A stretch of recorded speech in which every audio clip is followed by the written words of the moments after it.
ونستعينه ونستغفره ونعوذ بالله من شرور أنفسنا ومن سيئات أعمالنا من يهده الله فلا مضل له ومن يضلل فلا هادي له وأشهد أن لا إله إلا الله وحده لا شريك له وأشهد أن محمدا عبده ورسوله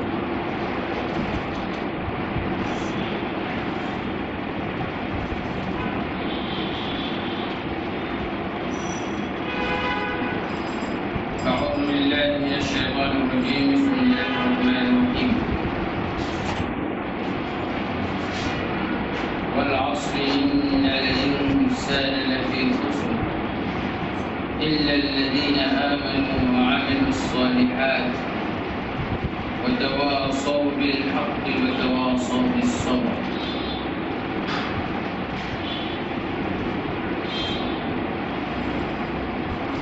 সম্মানিত আজকে এই তাফসীর ক্লাস বা তাফসীর অনুষ্ঠানে উপস্থিত প্রাণপ্রিয় ভাই বন্ধুগণ এবং পর্দার আড়ালে মা ও বোনেরা, আসসালামু আলাইকুম ওয়া রাহমাতুল্লাহি ওয়া বারাকাতুহু।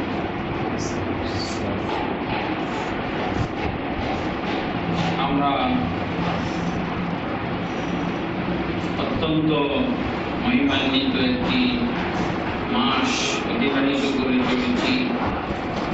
12টি মাসের মধ্যে রমজান মাস হলো একটা ফরজ আদায়ের মাস, ইসলামের চতুর্থ ফরজ সিয়ামে রমজান।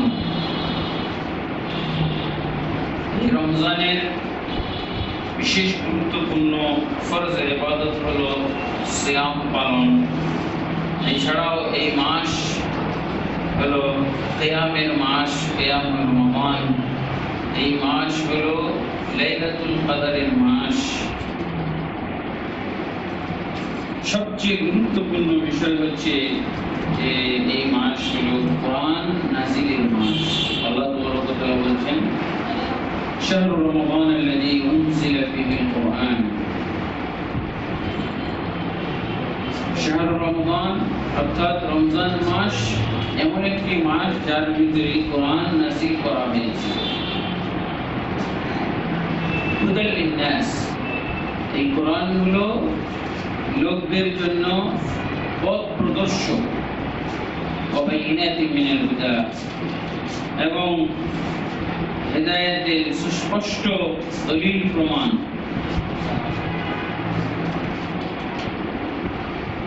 ওয়াল ফুরকান, আর এই কোরআন হচ্ছে ফুরকান, হক এবং বাতিলের মধ্যে পার্থক্য নির্ণয়কারী, সত্য এবং মিথ্যার মধ্যে পার্থক্য নির্ণয়কারী, কল্যাণ এবং অকল্যাণ এই কোরআন আমাদেরকে দেখিয়ে দেয়। আল্লাহ তাআলা আরো বলছেন ইন্না হাযাল কুরআনা ইয়াহদি লিল্লাতী হিয়া আকওয়াম, নিশ্চয়ই এই কোরআন পথ দেখায়, অত্যন্ত সঠিক পথ।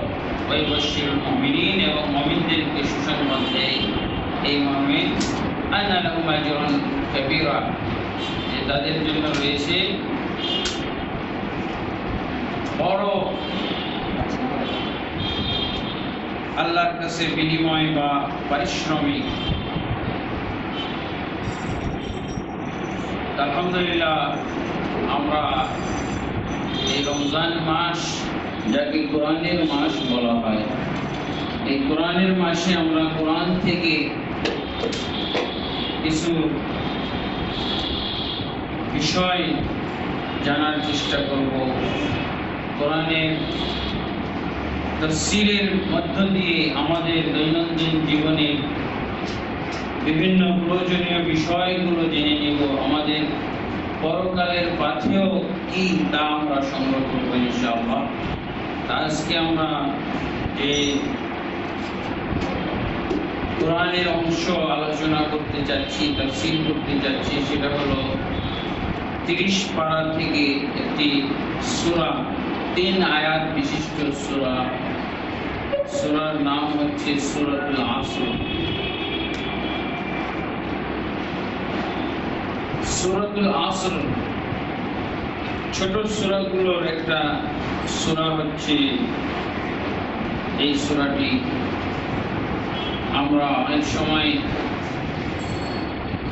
তাড়াহুড়া করে সংক্ষেপে সালাত পড়তে চাইলে এই ধরনের সূরার আশ্রয় নিয়ে থাকি। আমাদের নিকটে আমাদের অনেকের কাছে এই সূরাগুলো ছোট সূরা হিসেবে পরিচিত, কিন্তু যদিও আয়াত সংখ্যা, শব্দ সংখ্যা, অক্ষর সংখ্যার দিক দিয়ে ছোট, কিন্তু আসলে এই সূরাটি অত্যন্ত বড় একটা সূরা। এর নির্দেশনা, এই সূরার বিষয়বস্তু, এই সূরার ভিতরে এমন ইসলামের গুরুত্বপূর্ণ বিষয় এসেছে, ইঙ্গিত এসেছে যে এই সূরাটি পুরো ইসলামকেই কভার করে নেবে। এই জন্য আমরা যদি এই ছোট্ট সূরাটি তাফসীর করতে যাই, বিস্তারিত তাফসীর করতে যাই, তাহলে দেখা যাবে যে পুরো রমজান মাস শেষ হয়ে যাবে। এই ছোট্ট সূরাটি তাফসীর করতে গিয়ে পুরো রমজান শেষ হয়ে যাবে, কিন্তু তাফসীর শেষ হবে না। এই সূরাটি এরকম গুরুত্বপূর্ণ হওয়ার কারণে আল্লাহ রাসূল সাল্লাল্লাহু আলাইহি ওয়াসাল্লাম এর সাহাবায়ে কিরাম সূরাটিকে তাদের পরস্পরের মধ্যে উপদেশের একটা, বলা যেতে পারে মানে ব্যাপক অর্থবোধক সংক্ষিপ্ত শব্দ বিশিষ্ট পুরা ইসলামকে কভার করার মতো এই সূরা, এর মাধ্যমে একজন আরেকজনকে উপদেশ দিতেন, একজন আরেকজনকে এই সূরা শুনিয়ে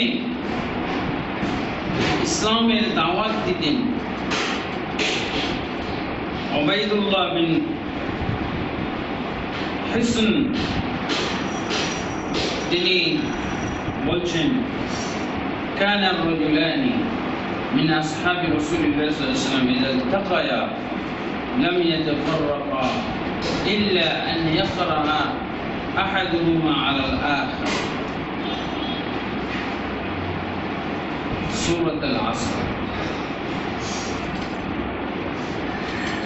তিনি বলছেন উবাইদুল্লাহ ইবনে হিসন যে নবী সাল্লাল্লাহু আলাইহি ওয়াসাল্লামের সাহাবায়ে কিরাম যখন তারা পরস্পরের সাথে সাক্ষাৎ করতেন, মিলিত হতেন,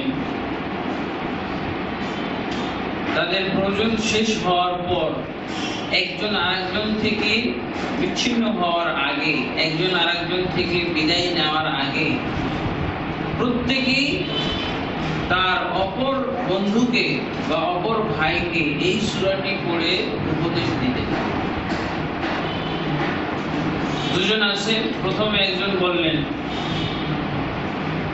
আউযু বিল্লাহি মিনাশ শাইতানির রাজীম, বিসমিল্লাহির রহমানির রহিম, ওয়াল আসরি ইন্নাল ইনসানা লাফি খুসর ইল্লা আল্লাযীনা আমানু ওয়া আমিলুস সালিহাত ওয়া তাওয়াসাউ বিল হাক্কি ওয়া তাওয়াসাউ বিস সাবর।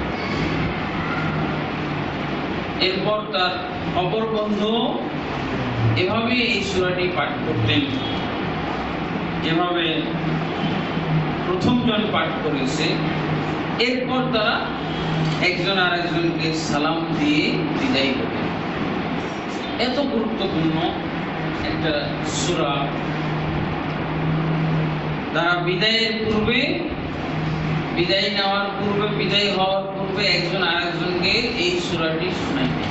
তার মানে পুরো ইসলামের তাকে বার্তা শুনিয়ে দিল, পুরো ইসলামকে যেন তার সামনে নতুন করে একবার উপস্থাপন করল।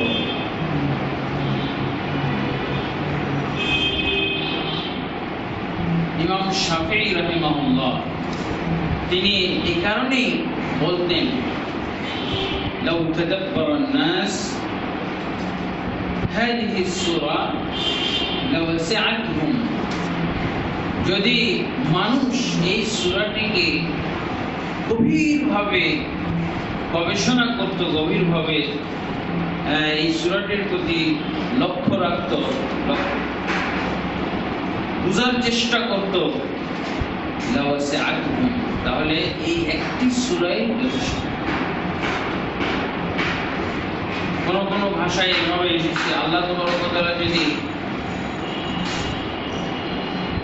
কোরআনের 114টি সূরা নাযিল না করে শুধু এই সূরাটি নাযিল করতেন, লাউ মা আনজালাল্লাহু আলা হাযিহিল উম্মাহ ইল্লা হাযিহি সূরা লাকাফাতহুম, যদি আল্লাহ তাবারক ওয়া তাআলা এই উম্মতের জন্য 114টির মধ্যে 113টি সূরা নাযিল না করে শুধু এই সূরাটি নাযিল করতেন, তাহলেই যথেষ্ট।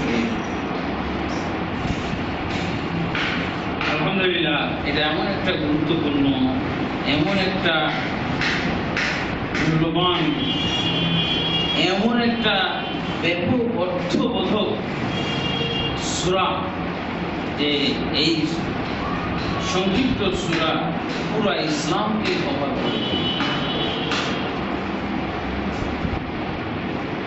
আমরা আজকে যতদূর সম্ভব ইনশাআল্লাহ এই সূরা তাফসীর, ব্যাখ্যা, বিশ্লেষণ শুনব এবং আমাদের জীবনে বাস্তবায়নের চেষ্টা করব। এভাবে আমরা কোরআনের আলোকে জীবন গড়তে সক্ষম হব। আল্লাহ তাবারক ওয়া তাআলা আমাদের সকলকে তৌফিক দান করুন। এই সূরাটি মক্কায় অবতীর্ণ একটি সূরা। এই সূরাটির 3টি আয়াত রয়েছে। প্রথম আয়াতটি হচ্ছে ওয়াল আসর। ওয়াল আসর, ওয়াও শব্দটা এখানে কসম, কসমের জন্য ব্যবহৃত হয়েছে। তার অর্থ হলো আল্লাহর কসম বা যুগের কসম। এখানে ওয়াল আসর বলতে, যেহেতু আসর বলতে যুগ বুঝায়, সময় বুঝায়, ওয়াক্ত বুঝায়, এখন তাহলে অর্থ দাঁড়াবে ওয়াল আসর মানে যুগের কসম, সময়ের শপথ।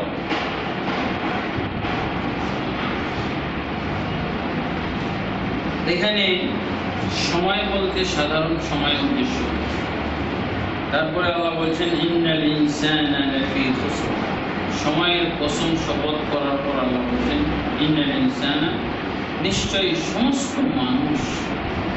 এখানে আল ইনসান শব্দ দিয়ে সমস্ত মানুষকে বোঝানো হয়েছে। লাফি খুসর, সমস্ত মানুষ রয়েছে ধ্বংসের ভিতরে, ক্ষতির ভিতরে, কাউকে বাদ দেওয়া হয়নি। যত মানুষ আল্লাহ তাবারক ওয়া তাআলা সৃষ্টি করেছেন সবাই ইন্নাল ইনসানার আওতায় এসেছে, সবাই ক্ষতিগ্রস্ত। ইল্লাল্লাযীনা আমানু ওয়া আমিলুস সালিহাত ওয়া তাওয়াসাউ বিল হাক্কি ওয়া তাওয়াসাউ বিস সবর। একমাত্র ক্ষতির থেকে মুক্ত, রেহাই প্রাপ্ত ওই লোকেরা আল্লাযীনা আমানু, যারা ঈমান এনেছে, ওয়া আমিলুস সালিহাত, এবং সৎ আমল করেছে, ওয়া তাওয়াসাউ বিল হক, এবং পরস্পরকে হকের উপদেশ দিয়েছে, হকের দাওয়াত দিয়েছে, ওয়া তাওয়াসাউ বিস সবর, এবং পরস্পরকে সবরের দাওয়াত দিয়েছে, সবরের উপদেশ দিয়েছে। তাহলে এখানে দেখা যাচ্ছে যে আল্লাহ তাআলা ক্ষতি থেকে রক্ষা পাওয়ার জন্য চারটা এখানে উপায় উল্লেখ করেছেন, চারটা গুণাবলী উল্লেখ করেছেন, চারটা বৈশিষ্ট্য উল্লেখ করেছেন। যারা এই চারটা গুণাবলী অর্জন করবে তারাই ক্ষতিগ্রস্ত, অন্যথায় সবাই ক্ষতিগ্রস্ত।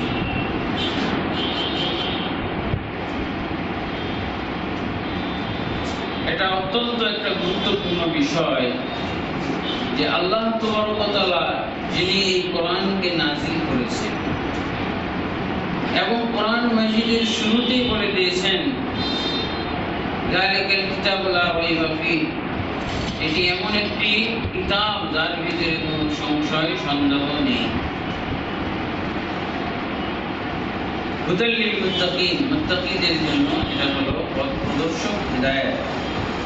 আল্লাহ তাবারক ওয়া তাআলা যেহেতু কোরআনের শুরুর দিকে এরকম দাবি করেছেন, তার মানে এই কোরআনের ভিতরে যা বলা হবে, যা আল্লাহ তাবারক ওয়া তাআলা বর্ণনা করেছেন, তার ভিতরে কোনো সংশয় সন্দেহ নাই, তার কোনো অবকাশ নেই।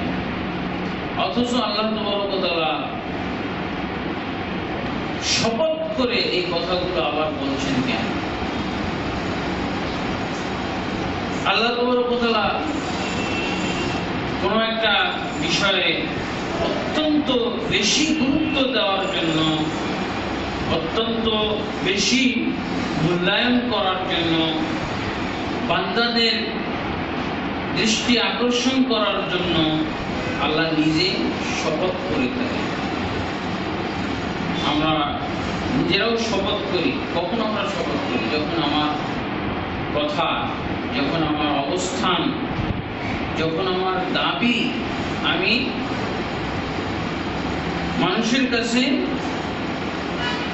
তুলে ধরতে চাই, এমন ভাবে তুলে ধরতে চাই যাতে করে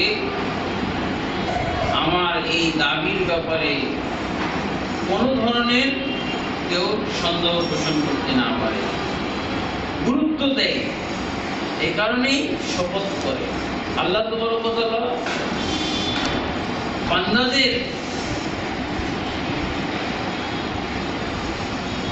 বান্দাদের কাছে বিষয়টা গুরুত্ব তুলে ধরার জন্য নিজে শপথ করেছেন ওয়াল আসর,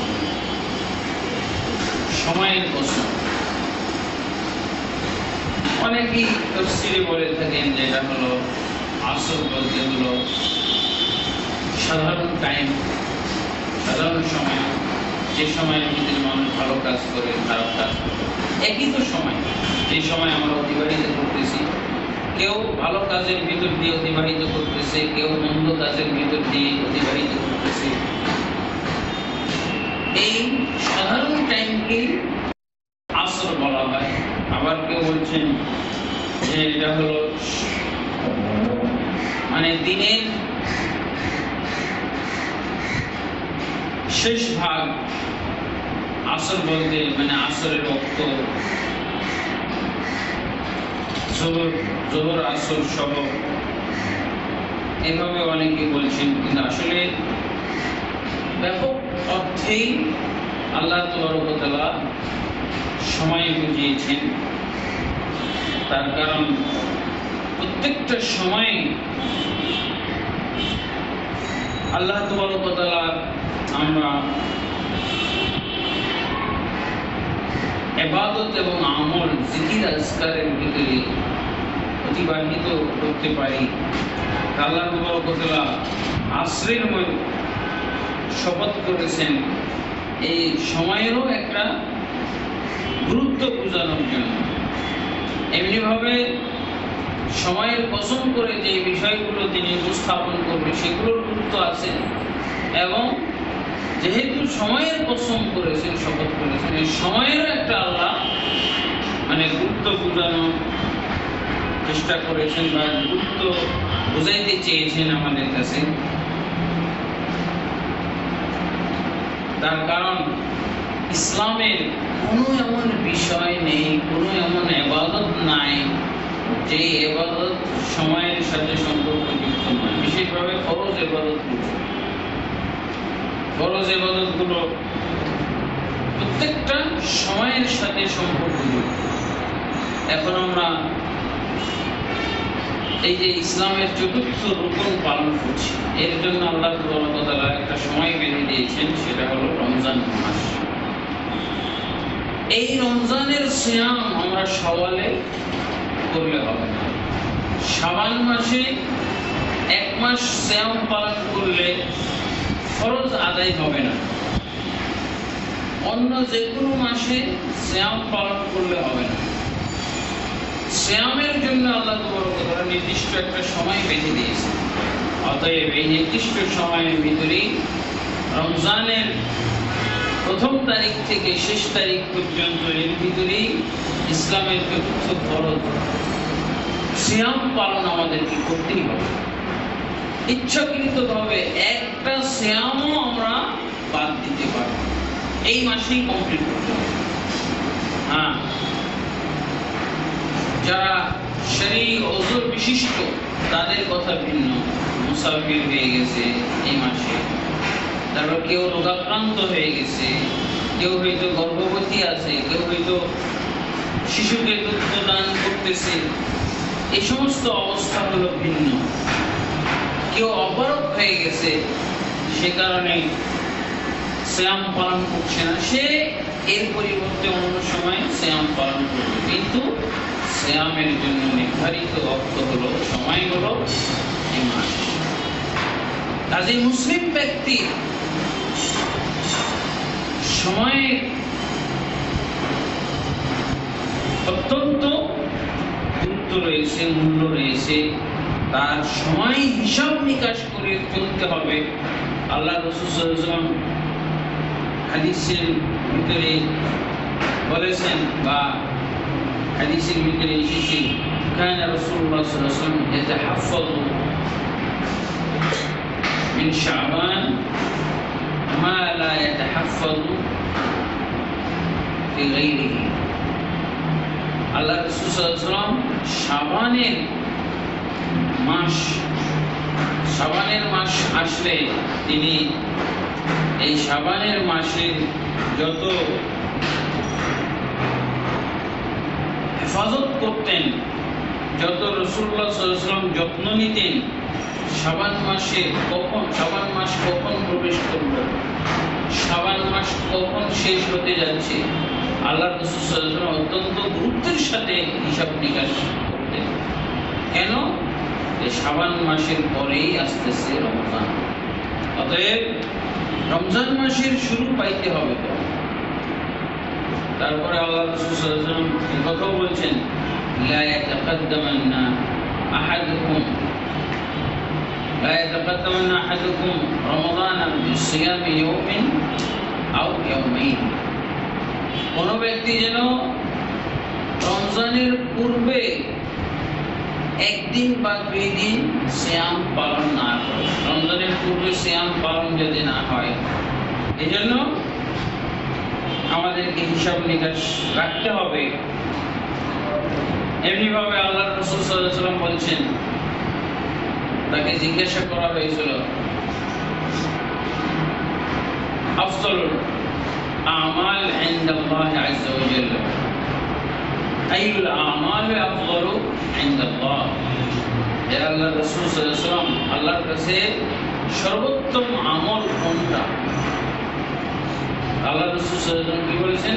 as-সালাতু লিওয়াক্তিহা। সর্বোত্তম আমল হলো সালাত, তার ওয়াক্তের মধ্যে, সময়ের মধ্যে পড়া। সালাতকে তার সময়ের মধ্যে পড়তে হবে, সময় অতিবাহিত করে না, কয়েক ওয়াক্ত একত্রিত করে পড়া যাবে না। প্রত্যেক সালাতের আলাদা আলাদা ওয়াক্ত নির্ধারণ করা আছে এবং 5টা ওয়াক্ত আছে। এই 5টা ওয়াক্ত একটার সাথে আরেকটার মিল নাই। আল্লাহ রাসূল সাল্লাল্লাহু আলাইহি ওয়াসাল্লাম বলেন, ফাআলিমু আন্নাল্লাহ তাআলা আলাইহি খামসা সালাওয়াত। তাদেরকে জানিয়ে দাও যে আল্লাহ তাবারক ওয়া তাআলা তাদের উপরে দিনে এবং রাতে 5 ওয়াক্ত সালাত ফরজ করেছেন। আর এই 5 ওয়াক্ত সালাত হলো নির্দিষ্ট সময়ে। কাজেই মুসলিম ব্যক্তি সময়ের গুরুত্ব দিতেই হবে। আল্লাহ রাসূল সাল্লাল্লাহু আলাইহি ওয়াসাল্লাম বলছেন যে সালাতকে তার ওয়াক্তের মধ্যে, সময়ের মধ্যে পড়া হলো সর্বোত্তম আমল।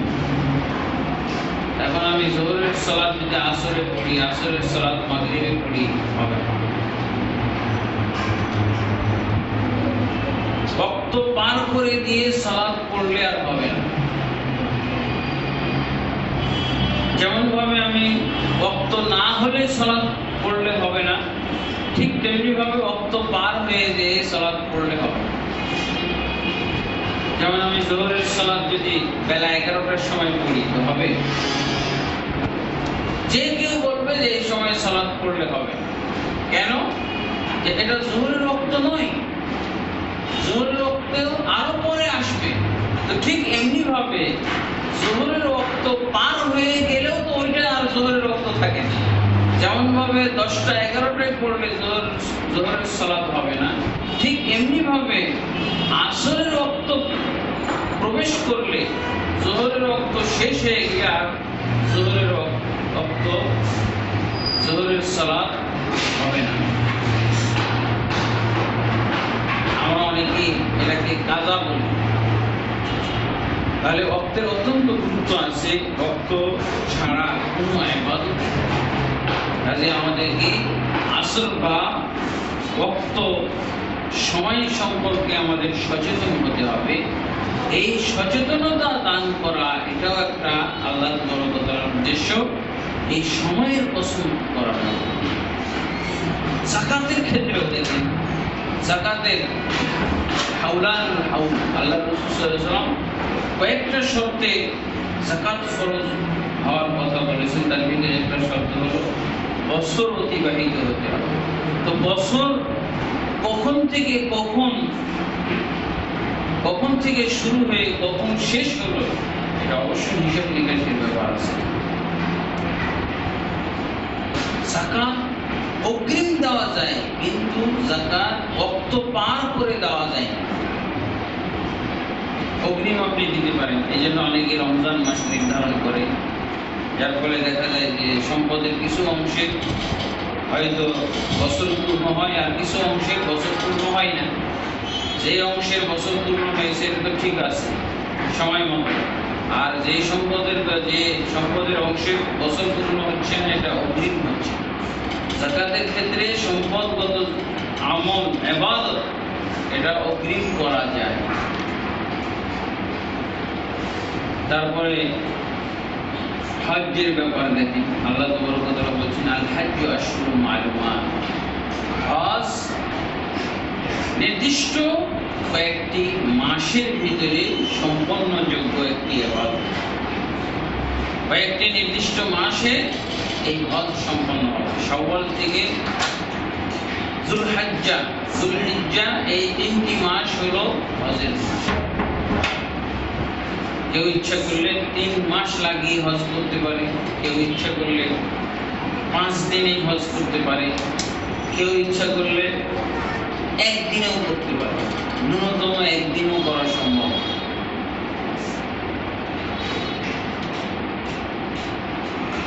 আলহামদুলিল্লাহ, আমরা মুসলিম, আমাদের প্রত্যেকটি ফরজ ইবাদতের ওয়াক্ত নির্ধারণ করা আছে। এই কারণেই আল্লাহ তাবারক ওয়া তাআলা সময়ের কসম করেছেন, আসরের কসম করেছেন, যাতে করে আমরা মুসলিমরা সময়ের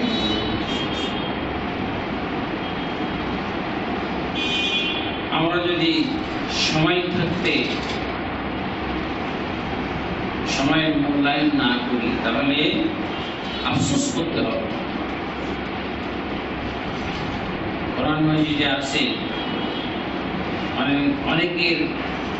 অনেক পাপীর কাছে যখন মালাকুল মউত আসে তখন সে আল্লাহর কাছে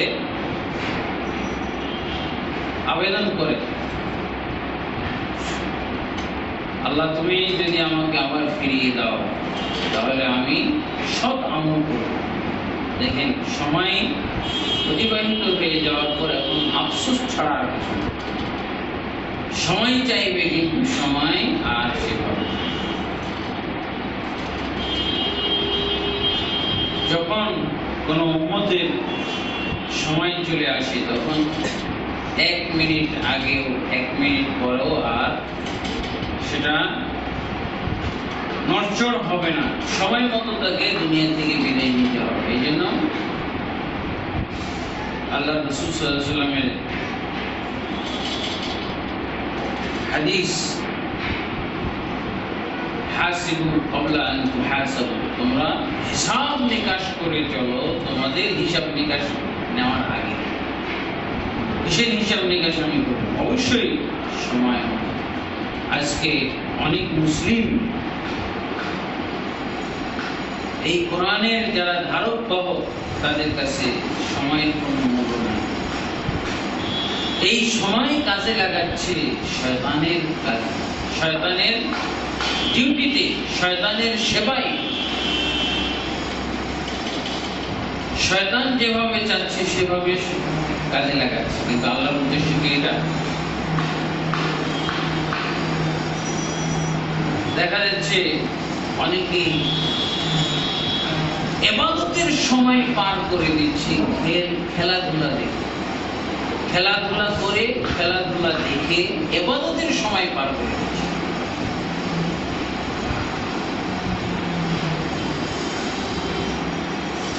আমাদের সমাজে, আমাদের এখন দেশে পাগলের মতো সবাই মানে খেলাধুলার সাথে জড়িয়ে পড়েছে।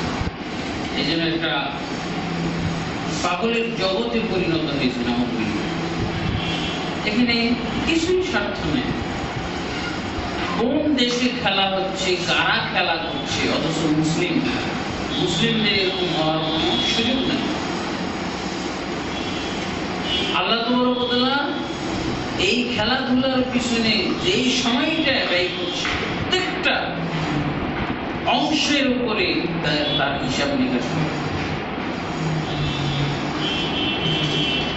আল্লাহ রাসূল সাল্লাল্লাহু আলাইহি ওয়াসাল্লাম থেকে একটি হাদিস এসেছে, লা তাযুলু কাদামা ইবনে আদম হাত্তা ইসআলা আন খামসিন, কোন বর্ণনা আছে আন আরবাঈন, কিয়ামতের দিন আদম সন্তানের পা এক চুল পরিমাণ অগ্রসর হতে দেওয়া হবে না যতক্ষণ পর্যন্ত তাকে 5টা প্রশ্ন না করা হবে, 5টা প্রশ্নের যথাযথ উত্তর সে না দিতে পারবে। তার ভিতরে কোন বর্ণনায় আছে 4টা, তার ভিতরে একটা হলো আন উমরিহি, তার বয়স সম্পর্কে আল্লাহ জিজ্ঞেস করবেন। আন উমরিহি ফিমা আফনাহু, তার বয়স সম্পর্কে। এই যে 60-70 বছর বয়স দেওয়া হয়েছিল, 100 বছর বয়স দেওয়া হয়েছিল, এই বয়সটা কি কাজে লাগিয়েছে? অবশ্যই আল্লাহ খুশি হবেন না এটা শুনে যে আল্লাহ যত খেলাধুলা হইতো সব খেলাধুলাতে আমি অংশগ্রহণ করেছি, সব খেলাধুলাগুলো উপভোগ করেছি, এর দর্শক ছিলাম আমি দেখেন, রিপোর্ট নেন, খুশি হবে আল্লাহ? আল্লাহ তাআলা কেন এই বয়স দিয়েছেন? এই বয়স দিয়েছেন, এই বয়সে কি করণীয় এবং কি বর্জনীয় তা আল্লাহ বর্ণনা করে দিয়েছেন। আল্লাহর ফরজ, আল্লাহর ওয়াজিবাত আল্লাহ তাআলা সৃষ্টি করেছেন কি জন্য বলে দিয়েছেন।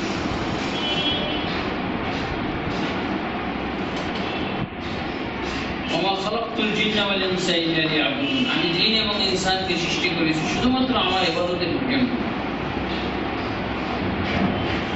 আমি আসমান জমিনকে খেল তামাশার জন্য সৃষ্টি করি নাই। আল্লাহ তাআলা জমিন আসমানের ভিতরে যা কিছু সৃষ্টি করেছেন সব কিছু সৃষ্টি করেছেন শুধুমাত্র তার ইবাদতের জন্য। ইবাদত ছাড়া মুসলিম ব্যক্তি তার প্রত্যেকটা কাজ ইবাদতে পরিণত করে। যেগুলো আল্লাহ নির্ধারণ করে দিয়েছেন ইবাদত, সেগুলো তো ইবাদত অবশ্যই, সেগুলো তো পালন করবে অবশ্যই। আল্লাহ তাআলা তার জীবন পরিচালনার জন্য যে নিয়ম কানুন দিয়ে দিয়েছেন, এই নিয়ম কানুন মেনটেন করে দুনিয়াবি কাজ যেগুলো করবে সেগুলো তার ইবাদতে পরিণত করতে হবে। তাকে প্রত্যেকটা বৈধ কাজ আল্লাহ আল্লাহর রাসূল সাল্লাল্লাহু আলাইহি ওয়াসাল্লামের নিয়মে যদি করি, আমি যদি সেখানে নিয়ত শুদ্ধ রাখি, সেখানে যদি আমি ইসলামের উপকার, মুসলিমের উপকার করার যদি আমি এই সদিচ্ছা রাখি, তাহলে সবকিছু আমার ইবাদতে পরিণত হয়ে যাবে। এমনকি আমার ঘুমটাও ইবাদতে পরিণত হয়ে যেতে পারে।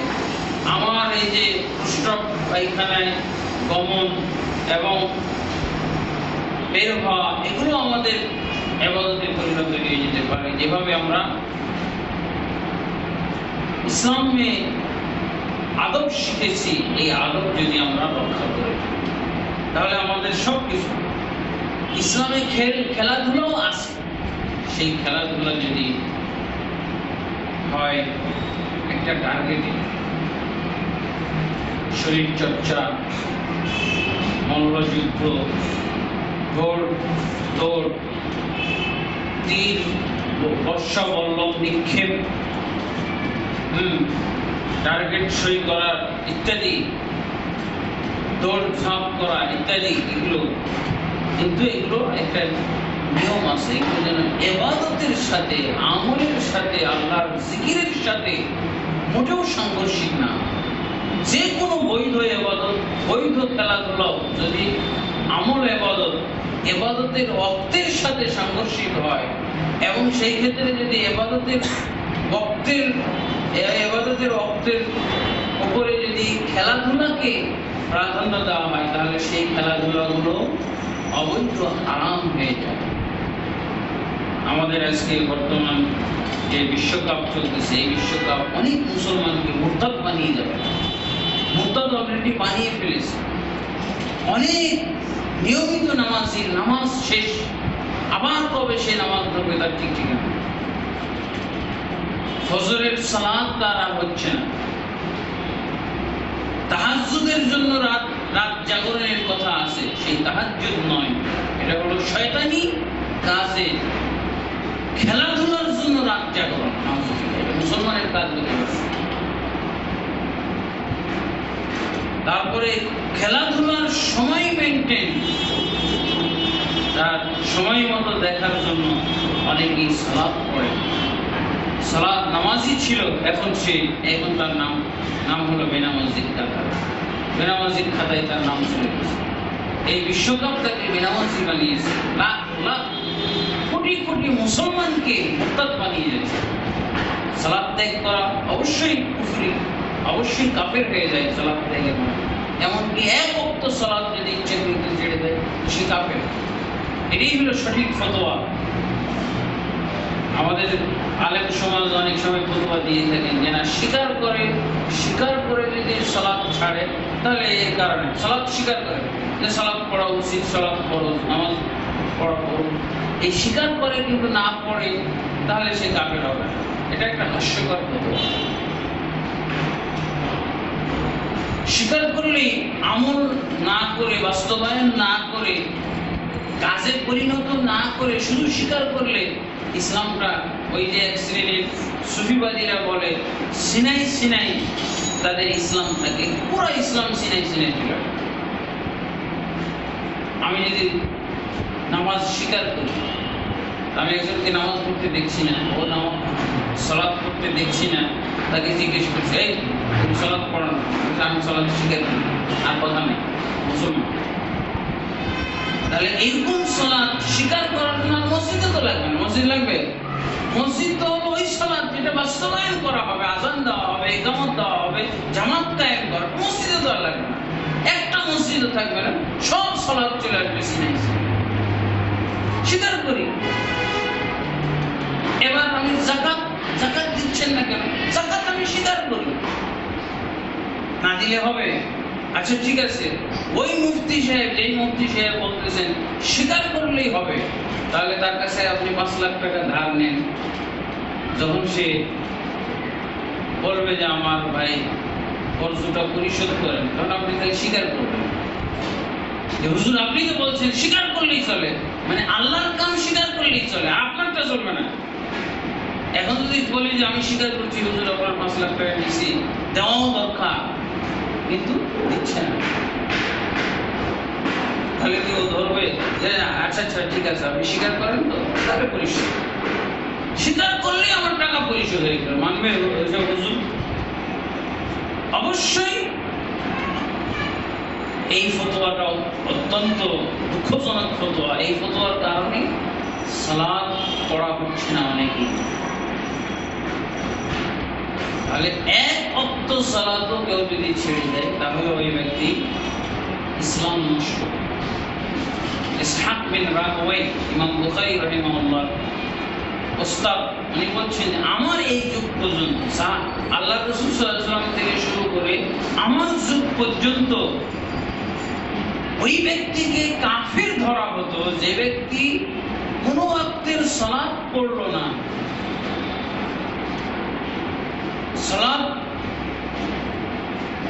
সালাত না পড়ে বসে আছে অথবা ঘুরে বেড়াচ্ছে। দেখা গেল যে ওই ওয়াক্তের ওই সালাতে ওই নামাজের ওয়াক্তটা পার হয়ে গেল, আমার যুগ পর্যন্ত এই ব্যক্তিকে কাফের ধরা হতো। আল্লাহ রাসূলের যুগ থেকে শুরু করে আমার যুগ পর্যন্ত এক ওয়াক্ত সালাত, শুধু লোকটাকে দেখ, আমি পর্যবেক্ষণে দেখছি এই যে জোহরের ওয়াক্ত ঢুকলো কিন্তু সালাতটা সে পড়ছে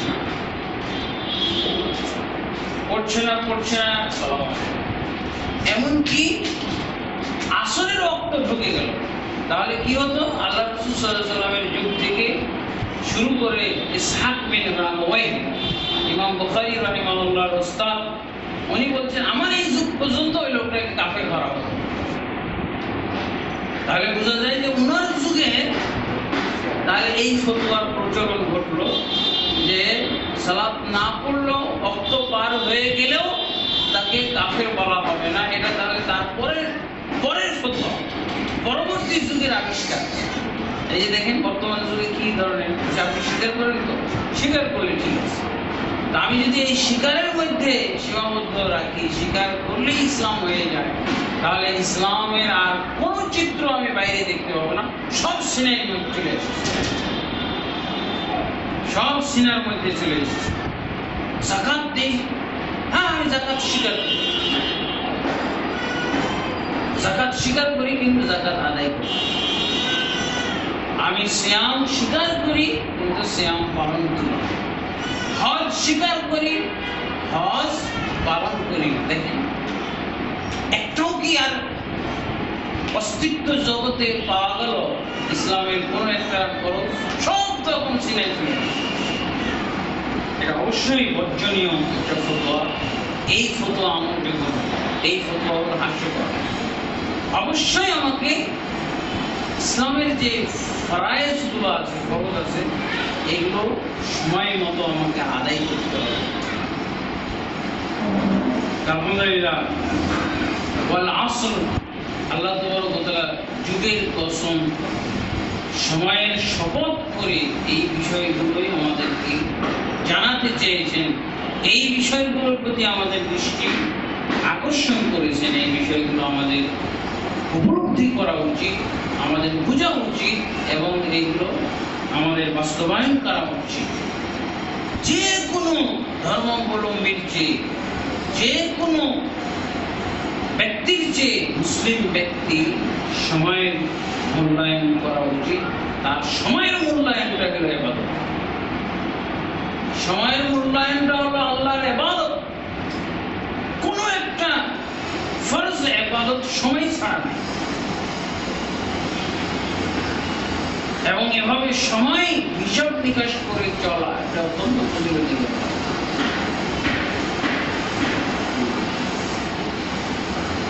আল্লাহ রাসূল সাল্লাল্লাহু আলাইহি ওয়াসাল্লাম এক ব্যক্তি সম্পর্কে বলেছেন, রাজুলুন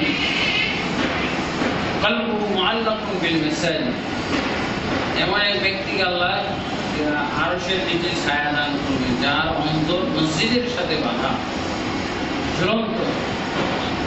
সালাত পড়ে এসেছে, আবার কখন সালাতের ওয়াক্ত হবে সেই আশায়, সেই অপেক্ষায় সে থাকে।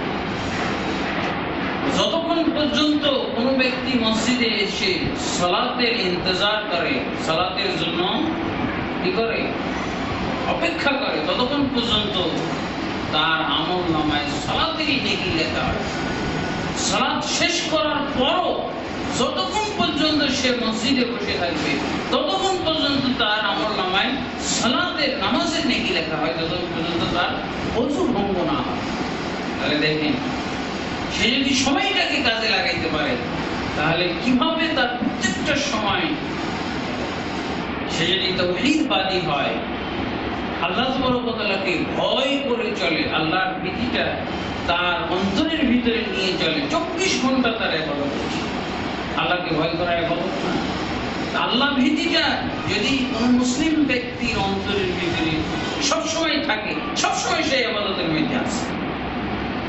কোন একটা সময় যতক্ষণ পর্যন্ত তাওহীদ নিয়ে সে আসে, তাওহীদি মনোভাব নিয়ে চলছে, ততক্ষণ পর্যন্ত ইবাদতের মধ্যে আছে। আলহামদুলিল্লাহ, আল্লাহ তাবারক ওয়া তাআলা এসব দিকগুলোর আমাদের দৃষ্টি আকৃষ্ট করেছেন ওয়াল আসর বলে। আরেকটা বিষয়, আল্লাহ তাবারক ওয়া তাআলা সময়ের গুরুত্ব দেওয়ার জন্য, গুরুত্ব বোঝানোর জন্য সময়ের পছন্দ করেছেন। এটা একটা আল্লাহর মাখলুক। সময়টা হলো আল্লাহর মাখলুক, আল্লাহর সৃষ্টি। আল্লাহ তাবারক ওয়া তাআলা বলছেন, ইউজিনি ইবনে আদম, আদম সন্তান আমাকে কষ্ট দেয়। কিভাবে কষ্ট দেয়? তারা সময়কে গালি দেয়, এই সময়টা মন্দ, এই সময়টা খারাপ, এই সময়টা মানে অলক্ষণে, এই সময়টা বেবরকতের সময় ইত্যাদি। আল্লাহ বলছেন, আমি তো সময়, যেভাবে ইচ্ছা আমি সময়কে পরিবর্তন করি। আল্লাহ তাবারক ওয়া তাআলা সময় কেন যে কোনো মাখলুকের কসম করতে পারে। কোন মাখলুক, কোন মুসলিম ব্যক্তি আল্লাহ ছাড়া কোনো মাখলুকের কসম করতে পারবে না। এই শিক্ষাটাও আমাদের এখানে নিতে হবে। এটা হলো আল্লাহর জন্য বিশেষভাবে। ওয়াল আসর ওয়াত তিন ওয়াজ যাইতুন, তিনের কসম, যাইতুনের কসম আল্লাহ করেছেন,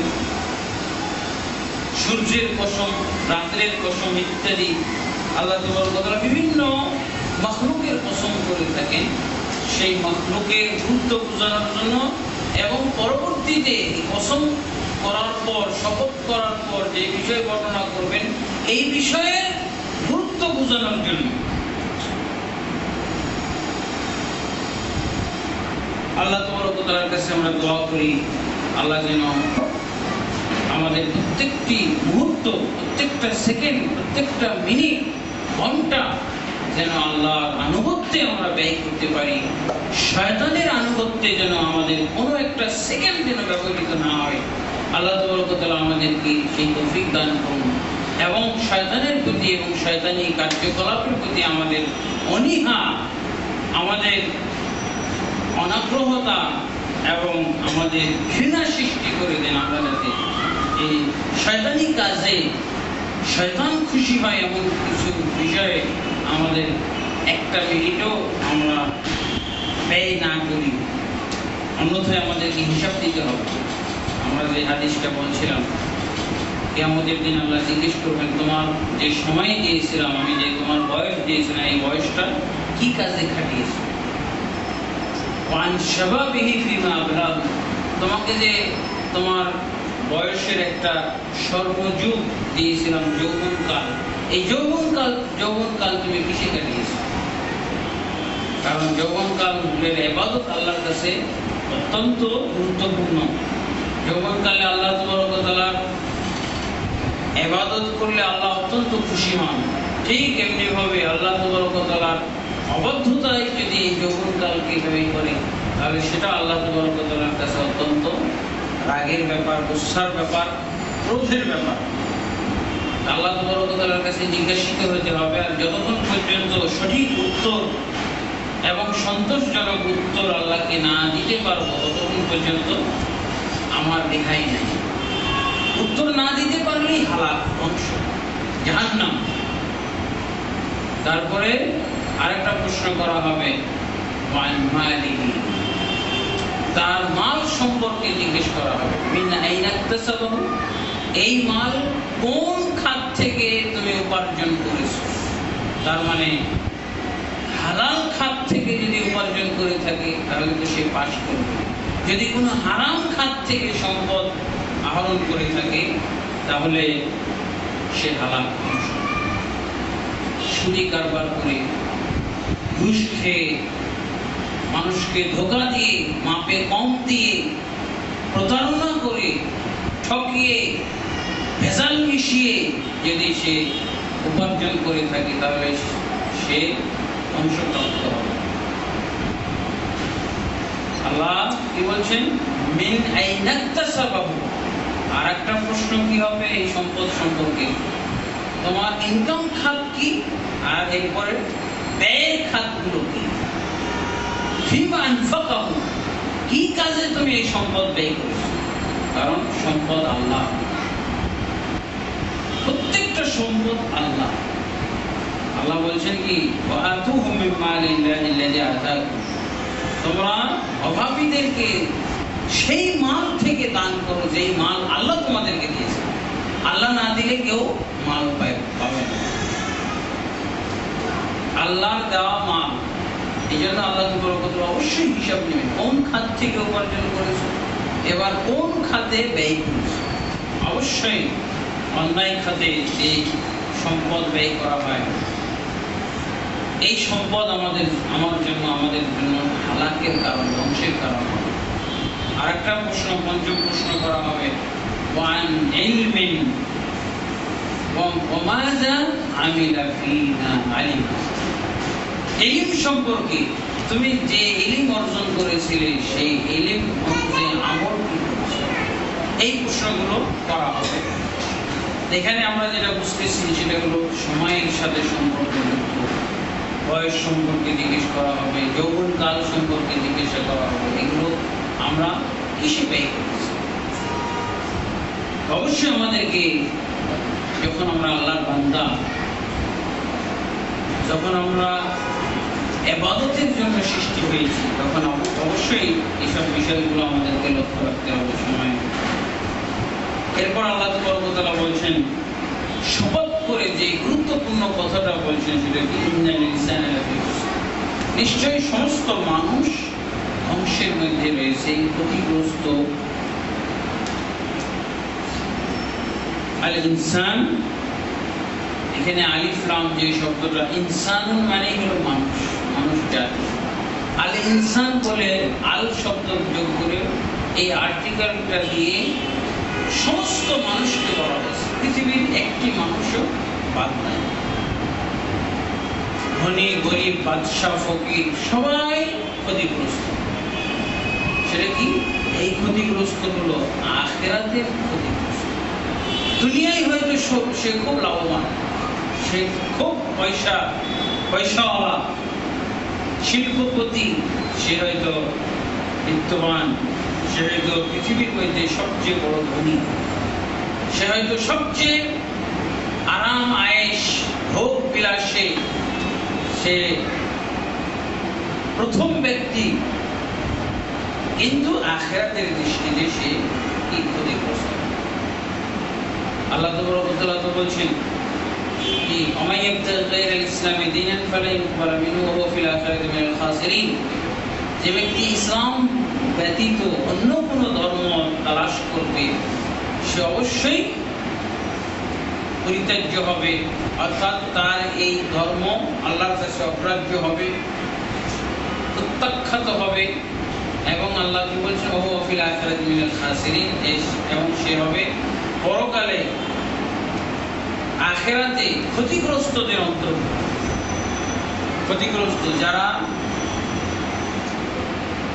ইসলাম ধর্ম অবলম্বন করে নাই, যারা ইসলাম ধর্মের আওতায় আসে নাই, মুসলিম হয় নাই, তারা হলো ক্ষতিগ্রস্ত, তারা হলো জাহান্নামী, চিরস্থায়ী। ইন্নাল্লাযীনা কাফারু মিন আহলিল কিতাব ওয়াল মুশরিকিনা ফী নারি জাহান্নাম খালিদিনা ফিহা উলাইকা হুম শাররুল বারিয়া। নিশ্চয়ই আহলে কিতাবদের ভিতর থেকে যারা কুফরি করেছে এবং মুশরিকদের ভিতর থেকে, তারা সেই জাহান্নামের ভিতরে থাকবে চিরস্থায়ী, এবং তারা হবে মাখলুকের মধ্যে সর্বনিকৃষ্ট মাখলুক।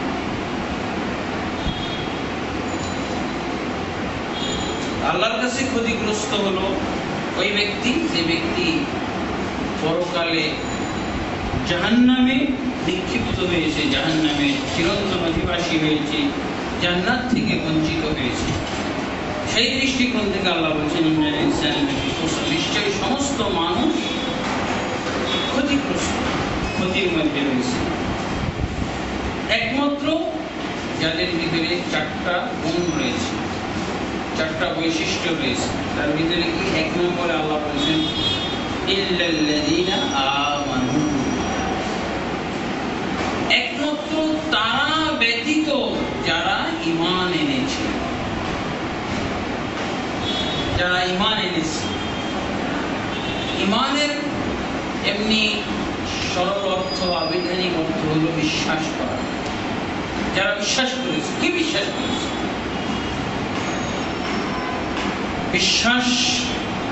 বিশ্বাসের সেই বিষয়গুলো এখানে নাই। যারা বিশ্বাস করেছে, ঈমান আনার জন্য আমাদের কি করতে হবে? সর্বপ্রথম কালেমা পাঠ করতে হয়। দেন আশহাদু আল্লা ইলাহা ইল্লাল্লাহ ওয়া আন্না মুহাম্মাদুর রাসূলুল্লাহ। কালেমা পাঠ করার আগে কারো ঈমান থাকে? হ্যাঁ। তার মানে যারা কালেমা পাঠ করেছে এবং কালেমার অর্থ বুঝেছে, ঈমানের যেখানেই কথা থাকবে সেখানে ইলমের কথা রয়েছে। কালেমা শুধু শব্দ উচ্চারণের মাধ্যমে কেউ মুসলিম মুমিন হতে পারবে না। হতে পারবে শব্দ উচ্চারণ, অন্যথায় অনেক হিন্দু তো কালেমা পড়েছে, পড়তে পারে, ওরা কি মুসলমান? না নিজেরা পরিচয় দিচ্ছে মুসলিম, না আমরা তাদেরকে মুসলিম বলছি, অথচ কালেমা পড়তে পারে। অনেক হিন্দু মানুষ আছে, অনেক বিধর্মী আছে যাদের কালেমা মুখস্থ লা ইলাহা ইল্লাল্লাহ মুহাম্মাদুর রাসূলুল্লাহ বলে, ওরা কি মুমিন হয়ে যায়, মুসলিম হয়ে যায়? কেন হয় না? তারা অর্থ জেনে, অর্থ মেনে মুসলিম না হলে মুসলিম হতে পারবে না। তাহলে এখান থেকে বোঝা যায় যে ঈমান আনার জন্য ইলম লাগে। আল্লাহ তাআলা কি বলছেন? ফাআলাম আন্নাহু লা ইলাহা ইল্লাল্লাহ ইস্তাগফির লিযাক। তুমি জ্ঞান অর্জন করো এই মর্মে যে আল্লাহ ব্যতীত প্রকৃত মাবুদ নেই। তাহলে লা ইলাহা ইল্লাল্লাহ বলার পূর্বে আল্লাহ কি বলছেন? ফাআলাম, তুমি জানো, বুঝো, জ্ঞান অর্জন করো। তারপরে আল্লাহ কি বলছেন? লা ইলাহা ইল্লাল্লাহ। লা ইলাহা ইল্লাল্লাহ যারা ঈমান আনতে চাইবে তাদের ঈমানের পূর্বে ইলম অর্জন করতে হবে, জ্ঞান সহকারে। কালেমাটাকে জ্ঞান সহ বুঝবে। সহিহ বুখারীর হাদিসের ভিতরে এসেছে এই যে ঈমানের কালেমা, যেই কালেমা পাঠ করলে একজন ঈমানদার হয়, সেই কালেমা সম্পর্কে রাসূলুল্লাহ সাল্লাল্লাহু আলাইহি ওয়াসাল্লাম বলেছেন সহিহ বুখারীর হাদিস, মান মাতা ওয়া হুয়া ইয়ালামু আন্নাহু লা ইলাহা ইল্লাল্লাহ দাখালাল জান্নাহ। যে ব্যক্তি মৃত্যুবরণ করলো এমন অবস্থায় যে সে জানতো লা ইলাহা ইল্লাল্লাহ, লা ইলাহা ইল্লাল্লাহ পড়তো না, কি বলছে? জানতো।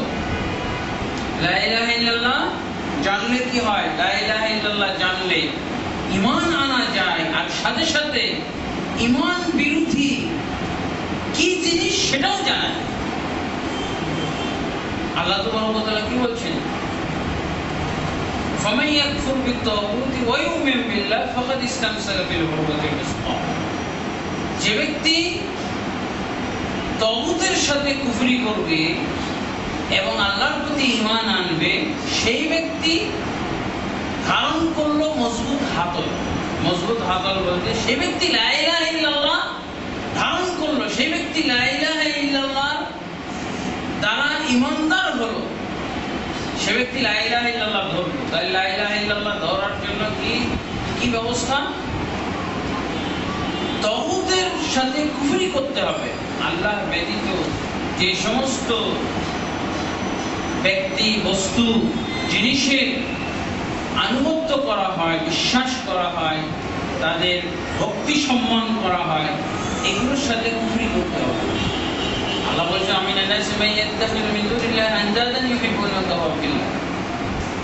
মানুষের ভিতরে অনেকেই আছে যারা আল্লাহকে বাদ দিয়ে তারা আন্দাদ, আল্লাহর সমকক্ষ গ্রহণ করে ফেলেছে। তারা এই সমকক্ষগুলোকে আল্লাহর মতো করে ভালোবাসে।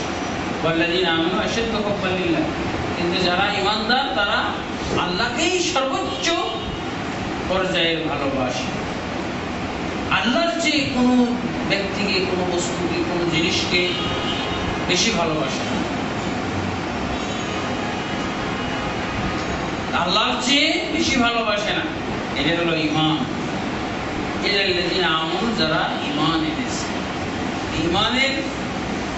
ঈমান আনতে হলে আমাদেরকে ঈমানের সংজ্ঞা জানতে হবে, ঈমানের পয়েন্টগুলো জানতে হবে, কি কি বিষয়ের প্রতি আমাকে ঈমান আনতে হবে, ঈমান কাকে বলে এটা জানতে হবে, আর কি কি বিষয়ের প্রতি আমার ঈমান আনতে হবে। এই দুইটা অত্যন্ত গুরুত্বপূর্ণ বিষয়। ঈমান কাকে বলে এটা যদি আমরা জানতাম তাহলে কিন্তু আমরা ঈমানদার হইতে পারতাম। ঈমান বলা হয় তিনটি জিনিসের সমন্বয়কে ঈমান বলা হয়। কি? একটা হলো মুখে স্বীকার করা, আর একটা হলো অন্তরে বিশ্বাস করা, আর একটা হলো অঙ্গ প্রত্যঙ্গ দিয়ে বাস্তবায়ন করা। এই তিনটার সমন্বয়ে ঈমান গঠিত হয়, ঈমান হয়। তিনটা হলো, এক নম্বর মুখে স্বীকার বা ঘোষণা করা, আর দুই নম্বর হলো অন্তরে বিশ্বাস করা, আর তিন নম্বর হলো কাজে বাস্তবায়ন করা। কি? এখন একটা প্রশ্ন আসতে পারে, কিও আমি মুখে স্বীকার করব? মুখে স্বীকার করবেন যেটা, সেটা হলো ঈমানের কালেমা, ঈমানের বাক্যটাকে মুখে স্বীকার করবেন, ঈমানের বিষয়গুলো মুখে আপনি স্বীকার করবেন। ঈমানের বাক্য কি? আশহাদু আল্লা ইলাহা ইল্লাল্লাহ ওয়া আন্না মুহাম্মাদার রাসূলুল্লাহ, লা ইলাহা ইল্লাল্লাহ মুহাম্মাদুর রাসূলুল্লাহ। এই যে ঈমানের বাক্যটা আমি মুখে স্বীকার করব, এবার কি করতে হবে? এটাকে অন্তরে বিশ্বাস করতে হবে। এছাড়াও ঈমানের বিষয় যেগুলো আছে, আল্লাহর প্রতি ঈমান, মালায়েকা ফেরেশতাদের প্রতি ঈমান, কিতাব সমূহের প্রতি ঈমান, তারপরে রাসূলগণের প্রতি ঈমান, আখিরাতের প্রতি ঈমান এবং তাকদীরের ভালো মন্দের প্রতি ঈমান, এই বিষয়গুলোও স্বীকার করতে হবে। কেউ যদি এগুলো স্বীকার না করে, এগুলো যদি মুখে ঘোষণা না করে, তাহলে কিন্তু কোনো ব্যক্তি ঈমানদার হতে পারে। তাহলে মুখের ঘোষণা, মুখের স্বীকৃতি এটা অত্যন্ত গুরুত্বপূর্ণ বিষয়। এবং মুখে আমি যা স্বীকার করলাম এটা অন্তরে বিশ্বাস করতে হবে। কি বিশ্বাস করবেন? কালেমার মধ্যে কি আছে? আল্লাহ আছে এবং রাসূল আছে। আল্লাহ এবং রাসূলকে আপনি মনে প্রাণে বিশ্বাস করবেন, ইয়াকিন পোষণ করবেন, সন্দেহ সংশয় মুক্ত বিশ্বাস রাখতে হবে। আল্লাহ তাবারক ওয়া তাআলার সম্পর্কে আমাকে বিশ্বাস করতে হবে, ফেরেশতাদের বিষয়টা আমাকে বিশ্বাস করতে হবে মনে প্রাণে, রাসূলগণকে বিশ্বাস করতে হবে, তারপরে কিতাব সমূহকে বিশ্বাস করতে হবে, আখিরাতকে বিশ্বাস করতে হবে এবং তাকদীরকে বিশ্বাস করতে হবে। এর আগের দর্শে আমরা বলেছি এগুলো সব হলো গায়েবী বিষয়, একটাও আমাদের কাছে উপস্থিত নেই, একটাও আমরা প্রকাশ্যে এগুলো দেখবো না, দেখতে পাবো না, অনুভব করব না। তারপরও এগুলোকে আমাদের মনে প্রাণে বিশ্বাস করতে হবে। যদি আমার মনে প্রাণে বিশ্বাসের ক্ষেত্রে কোনো দুর্বলতা থাকে, সংশয় সন্দেহ থাকে, তাহলে আমার পক্ষে ঈমানদার হওয়া সম্ভব নয়, আমি ঈমানদার হতে পারবো না। তো অন্তর থেকে বিশ্বাস করার বিষয় আছে, আর একটা কি? কাজে বাস্তবায়ন করা। এখন আমি বিশ্বাস করলাম, মুখে স্বীকার করলাম আল্লাহর এই বাণীকে, কালেমাকে, লা ইলাহা ইল্লাল্লাহ মুহাম্মাদুর রাসূলুল্লাহ, কিন্তু আমি আল্লাহর আদেশ পালন করছি না, আল্লাহর নিষেধাজ্ঞা থেকে বিরত থাকছি না, এবং আল্লাহর রাসূলের আদেশ পালন করতেছি না, আল্লাহর রাসূলের নিষেধাজ্ঞা থেকে বিরত থাকছি না, তাহলে কিন্তু আমি ঈমানদার হতে পারব। বাস্তবায়ন লাগবে। আমরা যদি এই পয়েন্টগুলো আরেকটু ব্যাখ্যা করতে যাই, তাহলে দেখা যাবে, আমরা যদি দেখি যে এই তিনটা পয়েন্ট, মুখে স্বীকার, ঘোষণা এবং অন্তরে বিশ্বাস এবং কাজে বাস্তবায়ন, এই তিনটার যদি সমন্বয় না হয়, কারো ক্ষেত্রে একটা যদি মাইনাস হয়ে যায়, একটা যদি কম পড়ে যায়, যেমন মুখে স্বীকার করছি, অন্তরে আমার ঈমান আছে, হয়তো আমি পুরোপুরি বিশ্বাস করি, কিন্তু আমি মুখে স্বীকার করছি না লা ইলাহা ইল্লাল্লাহ মুহাম্মাদুর রাসূলুল্লাহ, আশহাদু আল্লা ইলাহা ইল্লাল্লাহ ওয়া আন্না মুহাম্মাদুর রাসূলুল্লাহ, যদি আমি মুখে স্বীকার না করি, অন্তরে আছে ঠিকই, তাহলে এই ব্যক্তিরা কখনো মুমিন হতে পারে না। এই ধরনের ঈমানদারদের অস্তিত্ব দুনিয়াতে আছে। তারা কারা? এক নম্বর হলো ফিরআউনের কাছে অন্তরের বিশ্বাস ছিল, অন্তরে সে বিশ্বাস করত আল্লাহকে, এবং কোরআনে আছে ওয়াজাহাদু বিহা ওয়াস্তাইকানাতহা আনফুসুহুম যুলমান ওয়া উলওয়া। ফিরআউন এবং তার দলবল যদিও আল্লাহর নিদর্শনগুলোকে অস্বীকার করেছিল, কিন্তু অন্তরে দৃঢ়তার সাথে বিশ্বাস করত, অন্তরে কোনো ধরনের সংশয় সন্দেহ ছাড়া সে বিশ্বাস করত। মুখ দিয়ে স্বীকার করে নাই কি? যুলমান ওয়া উলওয়া, স্বেচ্ছাচারিতা বশত, ঔদ্ধত্য বশত সে স্বীকার করে, কিন্তু অন্তরে বিশ্বাস ছিল। তাহলে দেখেন, দুইটা পয়েন্ট আছে, অন্তরে বিশ্বাস আছে, আর মরার পূর্বে সে ঘোষণাটাও দিয়ে ফেলেছিল। কি বলেছিল? আমানতু আন্নাহু লা ইলাহা ইল্লাল্লাযী আমানাত বিহি বানু ইসরাঈল, আমি ঈমান আনলাম সেই আল্লাহর প্রতি যে আল্লাহ ছাড়া কোনো মাবুদ নাই, যে আল্লাহ হচ্ছেন, যে আল্লাহর প্রতি ঈমান এনেছে বানু ইসরাঈলরা, সেই আল্লাহর উপরে আমি ঈমান আনলাম। তাহলে তো ঘোষণাও দিয়ে ফেলল। যখন সে মরণোন্মুখ, মরে যাবে, তখন সে আমানতু বলেছে। আর কি বলেছে? ওয়া আনা মিনাল মুসলিমিন, আমি মুসলিমদের অন্তর্ভুক্ত হয়ে গেলাম, আমি আর কাফের নই। আমানতু বলেছিল, ঈমান আনলাম, আর কি বলেছিল? আমি মুসলিমদের অন্তর্ভুক্ত হয়ে গেলাম, স্বীকারও করল। তাহলে দেখা যায় যে তিনটাই সে এখন দুইটা বাস্তবায়ন করে ফেলল। মুখের স্বীকৃতিটাও এসে গেল, কিন্তু মরার পূর্বে কেউ যদি ঈমান আনে, এটা গ্রহণযোগ্য না। মরার পূর্বে কেউ যদি তওবা করে, এটা গ্রহণযোগ্য না। অবশ্যই মরার পূর্বে হতে হবে। সুস্থ অবস্থায় যদি কেউ তওবা করে, সেই তওবা আল্লাহর কাছে গ্রহণযোগ্য। রাসূলুল্লাহ সাল্লাল্লাহু আলাইহি ওয়াসাল্লাম বলেছেন, ইন্নাল্লাহা ইয়াকবালু তাওবাতা আবদিহি মা লাম ইউগারগির। আল্লাহ তার বান্দার তওবা কবুল করেন যতক্ষণ পর্যন্ত সে কি মুমূর্ষ পর্যায়ে না চলে যায়, যতক্ষণ পর্যন্ত তার মুখ দিয়ে গড়গড় শব্দ বের না হয়, মৃত্যুর পূর্ব মুহূর্তের শব্দ এবং আলামত প্রকাশিত না হয়, ততক্ষণ তার পূর্ব পর্যন্ত আল্লাহ কোন বান্দার তওবা কবুল করেন।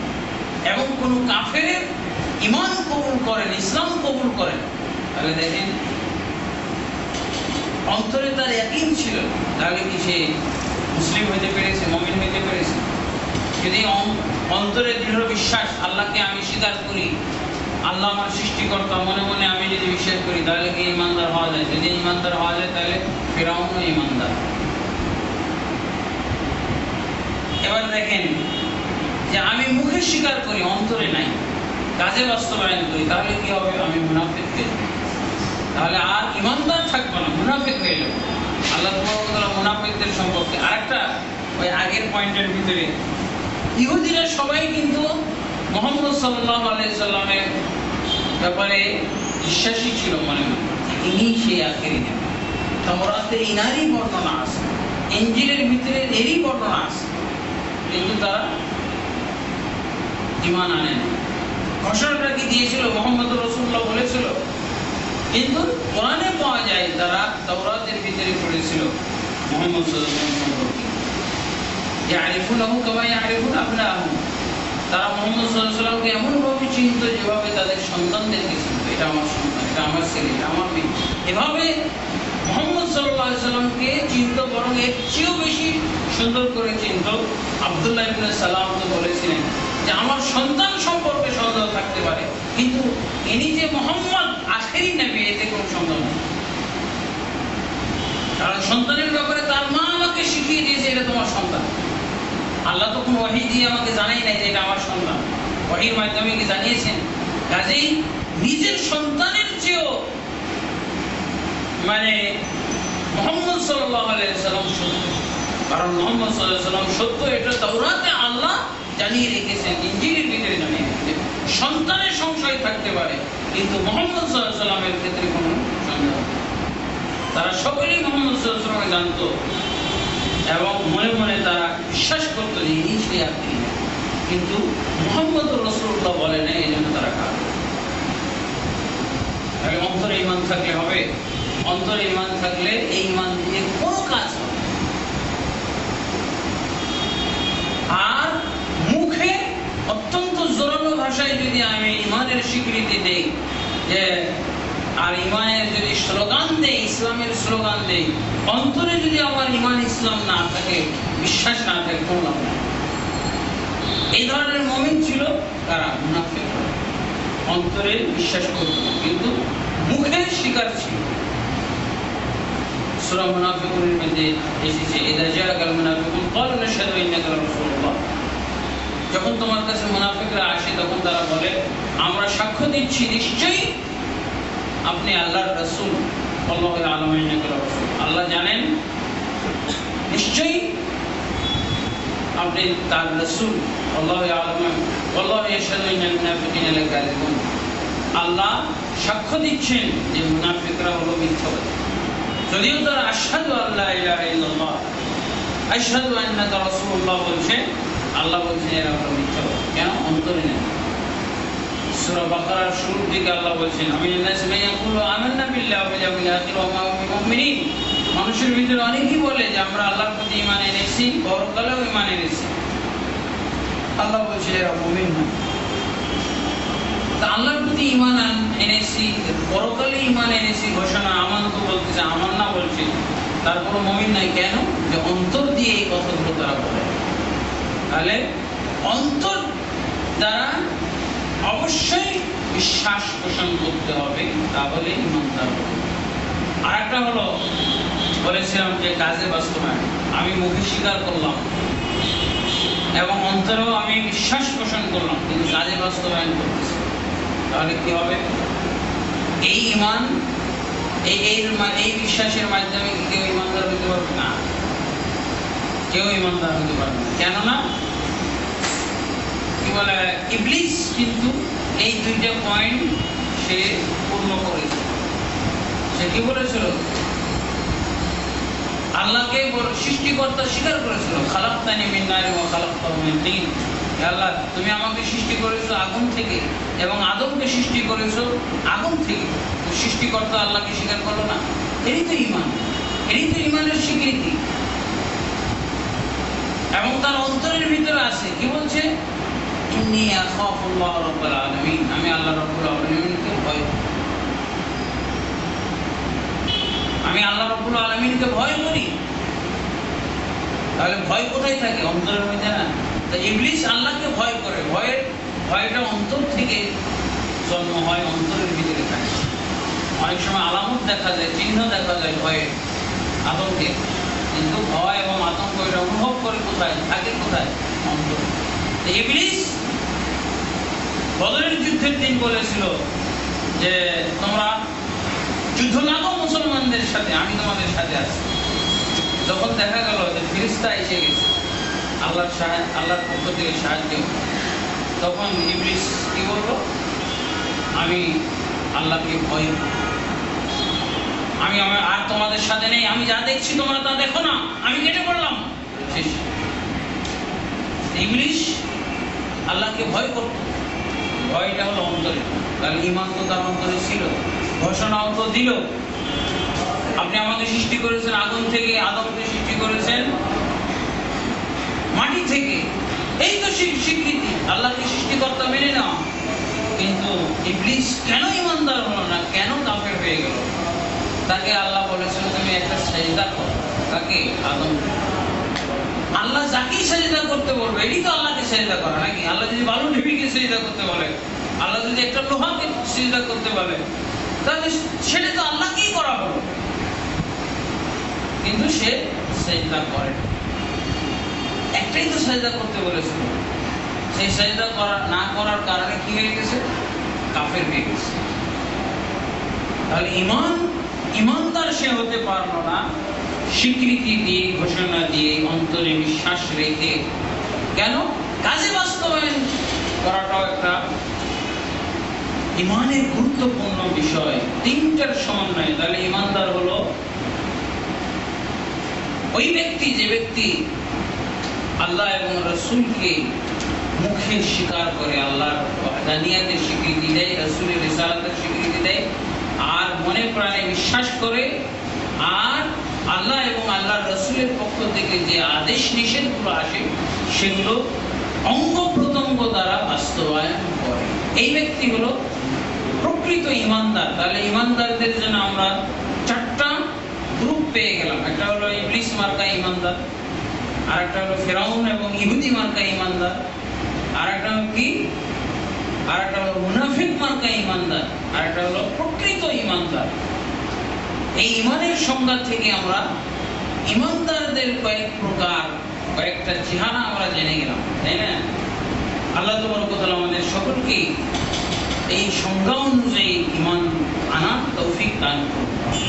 যখন শুধু ইমান বলা হবে তখন জানতে হবে যে ইমানের সাথে আমার ইসলামের বিষয়গুলো পালন করতে হবে, অন্যথায় আমি ইমানদার হতে পারবো না। আর যখন ইমানের সাথে সাথে আমলের কথা বলা হবে তখন জানতে হবে যে এই ইমান হলো শুধুমাত্র অন্তরের ইমান, এবং আমাকে এই অন্তরের ইমানকে সত্যায়ন করতে হবে, সত্যে পরিণত করতে হবে আমল দ্বারা। আল্লাহ তাবারক ওয়া তাআলা দ্বিতীয় বিষয়টা কি বলছেন? ওয়া আমিলুস সালিহাত। তারা ধ্বংস থেকে মুক্ত, তারা ক্ষতিগ্রস্ত নয় যারা সৎ আমল করে। সৎ আমল, সৎ আমল কিভাবে হয়? সৎ আমল আমি কি ধারণা করলে ওটাই সৎ আমল? আজকে তো সৎ আমলের অনেক রূপ চেহারা দেখে যাবে। একদল লোক একজন মানুষকে কথিত ধারণার ওলি আল্লাহ বলে তার কবরটাকে উঁচু করে বাঁধাই করে কাপড় দিয়ে ঢেকে দিয়েছে, ওখানে সেজদা করে। ওগুলো সৎ আমল, ওরা ওগুলোকে সৎ আমল বলছে। সেখানে ফুল দেয়, সেখানে তারা মান্যত করে, সেখানে ডিম নিয়ে যায়, ছাগল নিয়ে যায়, মুরগি নিয়ে যায়, গরু নিয়ে যায়। ওটা একটা সৎ আমল তারা ধারণা। কিন্তু সৎ আমল এগুলো নয়। সৎ আমলের একটা মাপকাঠি আছে। অনেকেই মনে করে যে ইয়া নবী সাল্লাল্লাহু আলাইহি ওয়া সাল্লাম বলে দাঁড়িয়ে গেলেই সৎ আমল হয়ে গেল, এবং স্বরে স্বরে ইয়া নবী সাল্লাল্লাহু আলাইহি ওয়া সাল্লাম সুর ঝংকার করে কিছু আরবি, কিছু ফারসি, কিছু বাংলা কবিতা আবৃত্তি করে রাসূল সাল্লাল্লাহু আলাইহি ওয়াসাল্লামের প্রশংসা করে ইয়া নবী সাল্লাল্লাহু আলাইহি ওয়া সাল্লাম বললে তো সৎ আমল হয়ে গেল। মানুষ যেটা কি সৎ আমল ধারণা করে বলে কি সৎ আমল না। সৎ আমলের একটা মাপকাঠি আছে। সৎ আমল হলো দুইটা শর্তে সৎ আমল হবে। একটা হচ্ছে আল্লাহকে রাজি খুশি করার জন্য আমলটা করতে হবে। যে আমলটা আল্লাহকে রাজি খুশি করার জন্য করা হবে, এটা হলো একটা মাপকাঠি। আর সাথে সাথে আমলটা রাসূলুল্লাহ সাল্লাল্লাহু আলাইহি ওয়াসাল্লামের মাধ্যমে প্রাপ্ত, আল্লাহ রাসূল সাল্লাল্লাহু আলাইহি ওয়াসাল্লামের নিয়মে পালন করা। তাহলে আল্লাহ রাসূল সাল্লাল্লাহু আলাইহি ওয়াসাল্লামের নিকট থেকে প্রাপ্ত ইবাদত এবং আমল, যে কোনো আমলকে, যে কোনো ইবাদতকে আমি সৎ আমল বলতে পারবো। যদি দেখা যায় যে এই সৎ আমল, এই আমল, এই ইবাদতটা আল্লাহ রাসূল সাল্লাল্লাহু আলাইহি ওয়াসাল্লাম করতে বলেছে, এই ইবাদত এবং আমলের কথা কোরআনে আছে, হাদিসের ভিতরে আছে, তাহলে এটা হলো সৎ আমল এবং সেটাকে রাসূলুল্লাহ সাল্লাল্লাহু আলাইহি ওয়াসাল্লামের নিয়মে পালন করতে হবে। যদি আল্লাহ রাসূল সাল্লাল্লাহু আলাইহি ওয়াসাল্লামের নিয়মে আমলটা না হয় তাহলে এটা সৎ আমল না, এটা কি বিদআতি আমল। যদি আল্লাহ তাআলাকে রাজি খুশি করার জন্য না হয়ে থাকে তাহলে এই আমলটা হবে শিরকি আমল। এই যে মাজার কবরগুলোতে যেটা হয় ওলি আল্লাহকে খুশি করার জন্য এগুলো করা হয়, এগুলো সব শিরকি আমল। এবং আল্লাহর কাছে আল্লাহর ইবাদত যদি আল্লাহর কাছে না করে কোনো বান্দার কাছে, কোনো মাখলুকের কাছে করে, দোয়া করা একটা ইবাদত। আল্লাহর ইবাদত হলো দোয়া করা, প্রার্থনা করা। আল্লাহ রাসূল সাল্লাল্লাহু আলাইহি ওয়াসাল্লাম বলেছেন আদ-দুআ হুয়াল ইবাদত, দোয়া করাটা হলো ইবাদত। এখন দেখা যাচ্ছে যদি আমি বলি বাবা হাত তুলে আমি দোয়া করতেছি, বাবা আমাকে চাকরি দাও, সৎ আমল হলো? দোয়া আল্লাহর কাছে হবে, প্রার্থনা আল্লাহর কাছে হবে। যে আল্লাহ আমাকে তৈরি করতে পেরেছেন সে আল্লাহ আমার প্রয়োজনটা মিটাইতে পারবেন না, এটা কোন ধরনের ঈমান? যে আল্লাহ আমাকে সৃষ্টি করেছেন সে আল্লাহ আমার যে কোনো প্রয়োজন মিটাইতে খুব সহজভাবে সক্ষম। একটা মানুষ তৈরি করা কঠিন, তৈরি করতে পারবে? ওলি আল্লাহর একজন একটা মানুষ তৈরি করতে পারবে? নাউযুবিল্লাহ। অথচ আমরা সেখানে চলে যাচ্ছি সৎ আমল। আল্লাহ রাসূল আমলটা করেছেন, ইবাদতটা করেছেন, আল্লাহ রাসূলের হাদিসে এর নজির থাকতে হবে। আলী রাদিয়াল্লাহু আনহু বলেছেন ইন্নাল্লাহা লা ইয়াসিবু আলা আমালিন হাত্তা ইয়ামালাহু রাসূলুল্লাহ সাল্লাল্লাহু আলাইহি ওয়া সাল্লাম আলাইহি। আল্লাহ তাবারক ওয়া তাআলা কোনো আমলে সওয়াব দিবেন না, নেকি দিবেন না যতক্ষণ পর্যন্ত ওই আমলটার নজির রাসূলুল্লাহ সাল্লাল্লাহু আলাইহি ওয়াসাল্লাম প্রতিষ্ঠিত না করবেন। হয় উনি আমলটা নিজে করেছেন অথবা করার প্রতি উৎসাহিত করেছেন, ফজিলত বর্ণনা করেছেন, তাহলে ওই আমলের সওয়াব হবে। যদি আল্লাহ রাসূল আমলটা না করে থাকেন, যদি সেই আমলে রাসূলুল্লাহ সাল্লাল্লাহু আলাইহি ওয়াসাল্লাম উৎসাহিত না করে থাকেন, উদ্বুদ্ধ না করে থাকেন, ফজিলত না বর্ণনা করে থাকেন, ওইটা আমলই না, ওটা বিদআত, ওটা গুনার কাজ। যদিও জিকিরের মতো মনে হয়, যদিও সেটা দোয়ার মতো মনে হয়, যদি ওটা রোজা সিয়ামের মতো মনে হয়, যদি ওটা জিকির আজকারের মতো মনে হয়, হবে না। আমিরুস সালিহাত, তারা সৎ আমল করে। সৎ আমলের মাপকাঠি হলো এটাই, আল্লাহকে রাজি খুশি করার জন্য। এবং কোরআন এবং হাদিসে যে ইবাদত এবং আমলের নাম এসেছে, অস্তিত্ব পাওয়া যায়, সেই আমল ইবাদতগুলোই শুধু করতে হবে এবং রাসূলুল্লাহ সাল্লাল্লাহু আলাইহি ওয়াসাল্লাম যেভাবে করে দেখিয়ে গেছেন এভাবে করতে হবে। তাই তো আমরা হাদিসের মধ্যে পাই সাল্লু কামা রাআইতুমুনি উসাল্লি, তোমরা সেভাবে সালাত পড়ো যেভাবে আমাকে সালাত পড়তে দেয়। খুযু আন্নী মানাসিকাকুম, তোমরা আমার থেকে হজের নিয়মগুলো শিখো। যদি আমরা হজের নিয়মগুলো না শিখি তাহলে রাসূল সাল্লাল্লাহু আলাইহি ওয়াসাল্লামের নিয়মে হজ পালন না করি, রাসূলুল্লাহ সাল্লাল্লাহু আলাইহি ওয়াসাল্লামের নিয়মে যদি আমরা সালাত আদায় না করি তাহলে এই সালাত, এই হজ বিদআত হয়ে যেতে পারে। এই নামাজ নেকির কাজ ছিল, এটা গুনার কাজে পরিণত হয়ে যাবে। এবং পাওয়া যায় আল্লাহ রাসূল সাল্লাল্লাহু আলাইহি ওয়াসাল্লাম বলছেন এক ব্যক্তিকে তুমি আবার সালাত পড়ো, তোমার সালাত হয়। এক ব্যক্তিকে আল্লাহ রাসূল সাল্লাল্লাহু আলাইহি ওয়াসাল্লাম বলেছেন যে ব্যক্তি অপরিপূর্ণভাবে সালাত পড়তেছিল, রুকু ত্রুটিপূর্ণ, সাজদা ত্রুটিপূর্ণ, অপূর্ণ, আল্লাহ রাসূল সাল্লাল্লাহু আলাইহি ওয়াসাল্লাম বললেন এই ব্যক্তি যদি মৃত্যুবরণ করে, এইভাবে সালাত পড়ে যদি তার মৃত্যু হয় তাহলে অবশ্যই তার মৃত্যুটা মুহাম্মদ সাল্লাল্লাহু আলাইহি ওয়াসাল্লামের ধর্মের উপরে হবে। তার মানে আমলে সালেহ রাসূল সাল্লাল্লাহু আলাইহি ওয়াসাল্লামের নিয়মে হতে হবে। রাসূলুল্লাহ সাল্লাল্লাহু আলাইহি ওয়াসাল্লাম তার সাহাবীদের একটা অংশকে দেখলেন তারা জোরে জোরে জিকির করতেছে। আল্লাহ রাসূল সাল্লাল্লাহু আলাইহি ওয়াসাল্লাম বললেন আর কেউ আলা আনফুসিকুম, তোমরা তোমাদের নিজেদের অন্তরকে শান্তি দাও, তোমরা অশান্ত করো না, কষ্ট দিও না। তোমরা কি সেই আল্লাহর জিকির করতেছো, সেই আল্লাহকে ডাকতেছো যে আল্লাহ বধির হয়ে গেছে? বধির হইলে তো জোরে জোরে জিকির করতে হয়, জোরে জোরে দোয়া করতে হয়। তোমাদের আল্লাহ কি বধির হয়ে গেছে হঠাৎ করে? ইন্নামা তাদউনা সামিউন করিব, তোমরা যে আল্লাহকে ডাকতেছো, যে আল্লাহকে দোয়া করতেছো, উনি হচ্ছেন সামি, অত্যন্ত শ্রবণশীল, সূক্ষ্মাতি সূক্ষ্ম শব্দ তিনি শুনে থাকেন। তারপরে সামিউন করিব, তিনি অত্যন্ত নিকটে। আল্লাহ তাবারক ওয়া তাআলা আসমান থেকেই সবার নিকটে আছেন, ওখান থেকেই এমনভাবে শোনেন যা আমি পাশের থেকেই শুনবো।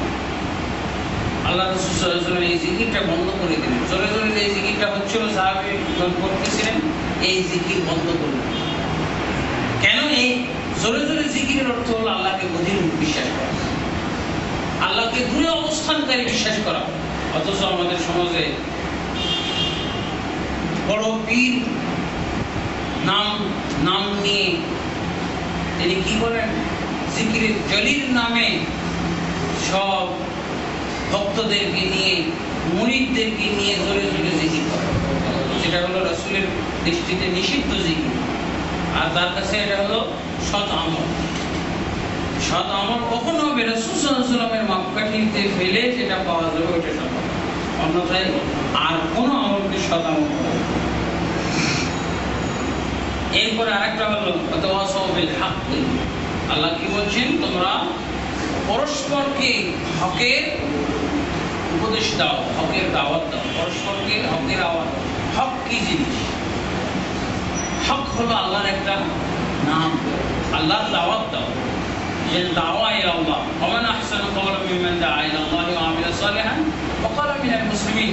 ওই ব্যক্তির কথার চেয়ে আর কোন ব্যক্তির কথা উত্তম হতে পারে যে ব্যক্তি বলে, যে ব্যক্তি আল্লাহর পথে মানুষকে দাওয়াত দেয়, ওয়া ক্বালা ইন্নানি মিনাল মুসলিমিন, এবং বলে আমি মুসলিমদের অন্তর্ভুক্ত। দেখছেন, মুসলিমদের অন্তর্ভুক্ত, এই মুসলিম হওয়ার ঘোষণা দেওয়া একটা যে ইমানের পয়েন্ট, এই আয়াত থেকেও বোঝা যায়।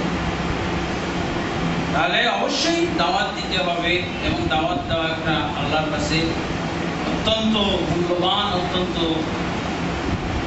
সুন্দর এবং ভালো আমল, ভালো কাজ।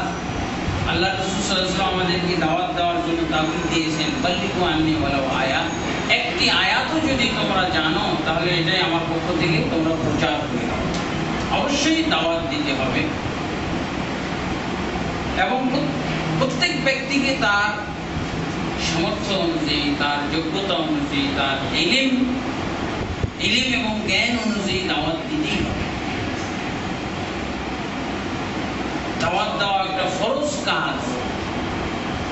যদি কেউ দাওয়াত না দেয় তাহলে সেই ক্ষেত্রে নিজে ক্ষতিগ্রস্ত হবে, উম্মত ক্ষতিগ্রস্ত হবে, এবং আল্লাহ তাবারক ওয়া তাআলার বিভিন্ন ধরনের বালা মুসিবতের ক্ষেত্রে পরিণত হবে।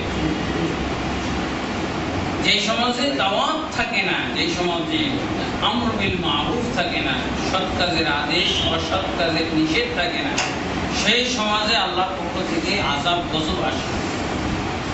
এবং সেই সমাজে ভালো লোকেরাও তখন দোয়া করলে আল্লাহ দোয়া কবুল করেন, দোয়া শোনেন। এবং আল্লাহর আযাব গজব আসলে ভালো লোকদের বাজ বিচার করা হয় না, তাদেরকে সহ ক্ষতিগ্রস্ত করা হয়। এই জন্য দাওয়াত হলো নাজাতের ব্যবস্থা, দাওয়াত হলো জান্নাত পাওয়ার ব্যবস্থা, দাওয়াত হলো দুনিয়ায় শান্তি প্রতিষ্ঠার ব্যবস্থা। ইসলাম হলো শান্তির ধর্ম। আপনি যদি ইসলামের দাওয়াত না দেন তাহলে এই শান্তি আমাদের আসবে কি করে? শান্তি পাবে কি করে মানুষ? যদি আপনি শান্তি দুনিয়াতে চান তাহলে অবশ্যই আল্লাহর পথে দাওয়াত দিতে হবে, এবং এটা সবার উপরে ফরজ। আল্লাহ রাসূল সাল্লাল্লাহু আলাইহি ওয়াসাল্লাম বলেছেন, ফালিবাল্লিগু শাহিদুল গায়ব। আজকে যারা উপস্থিত আছে তারা অনুপস্থিতদেরকে পৌঁছে দাও। দাওয়াত এবং তাবলীগ এই দুইটার পাশাপাশি শব্দ, অত্যন্ত গুরুত্বপূর্ণ এবং অত্যন্ত মূল্যবান একটা কাজ, নবীদের কাজ।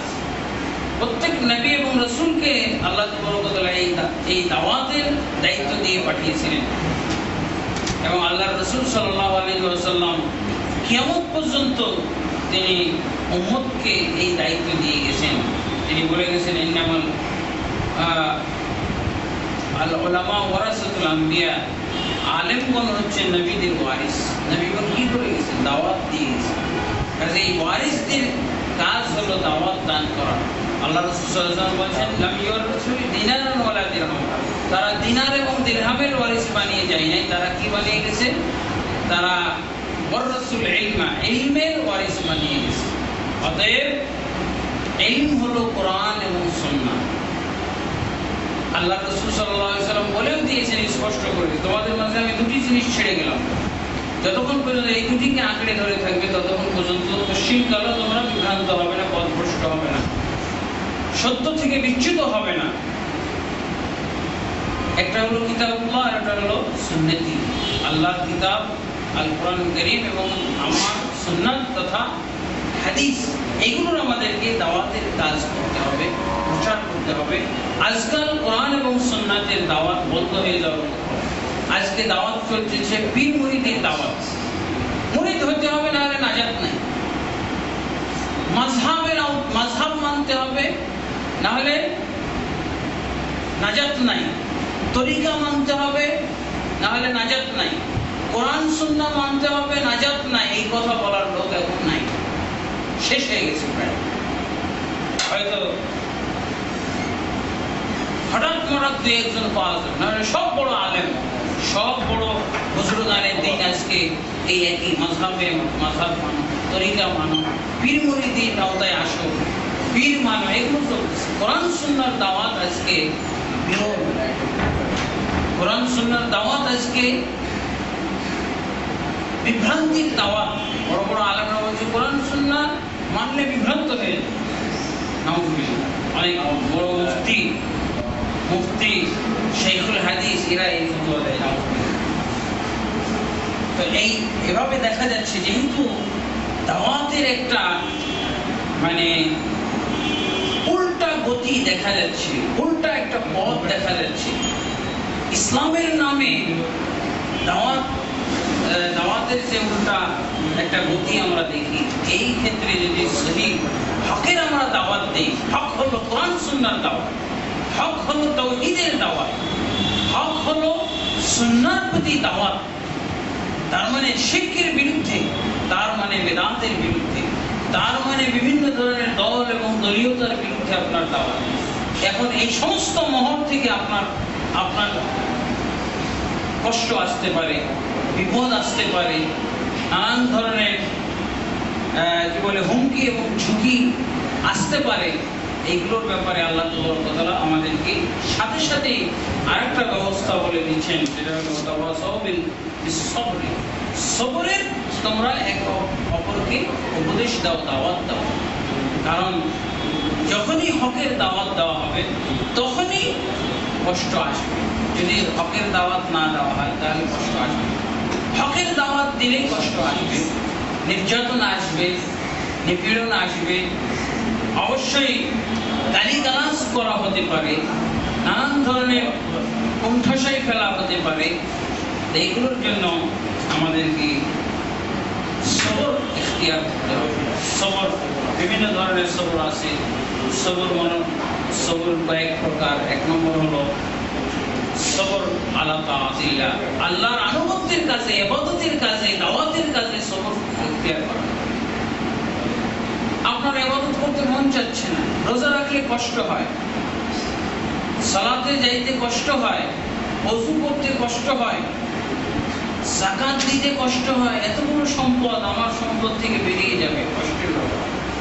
আলা তাআতিল্লাহ, ধৈর্য ধারণ করতে হবে, নিজেকে সংযত করতে হবে আল্লাহর আনুগত্যের কাজে। আরেকটা হলো কি সবর আনিল মাআসি। অনেক পাপ কাজ আছে যেগুলো খুব মোহনীয়, আকর্ষণীয়, লোভনীয়, জিনা, ব্যভিচার, সুদ, ঘুষ, এগুলো কিন্তু পাপ কাজ, কিন্তু বেশ এর মধ্যে স্বাদ আছে, শান্তি আছে।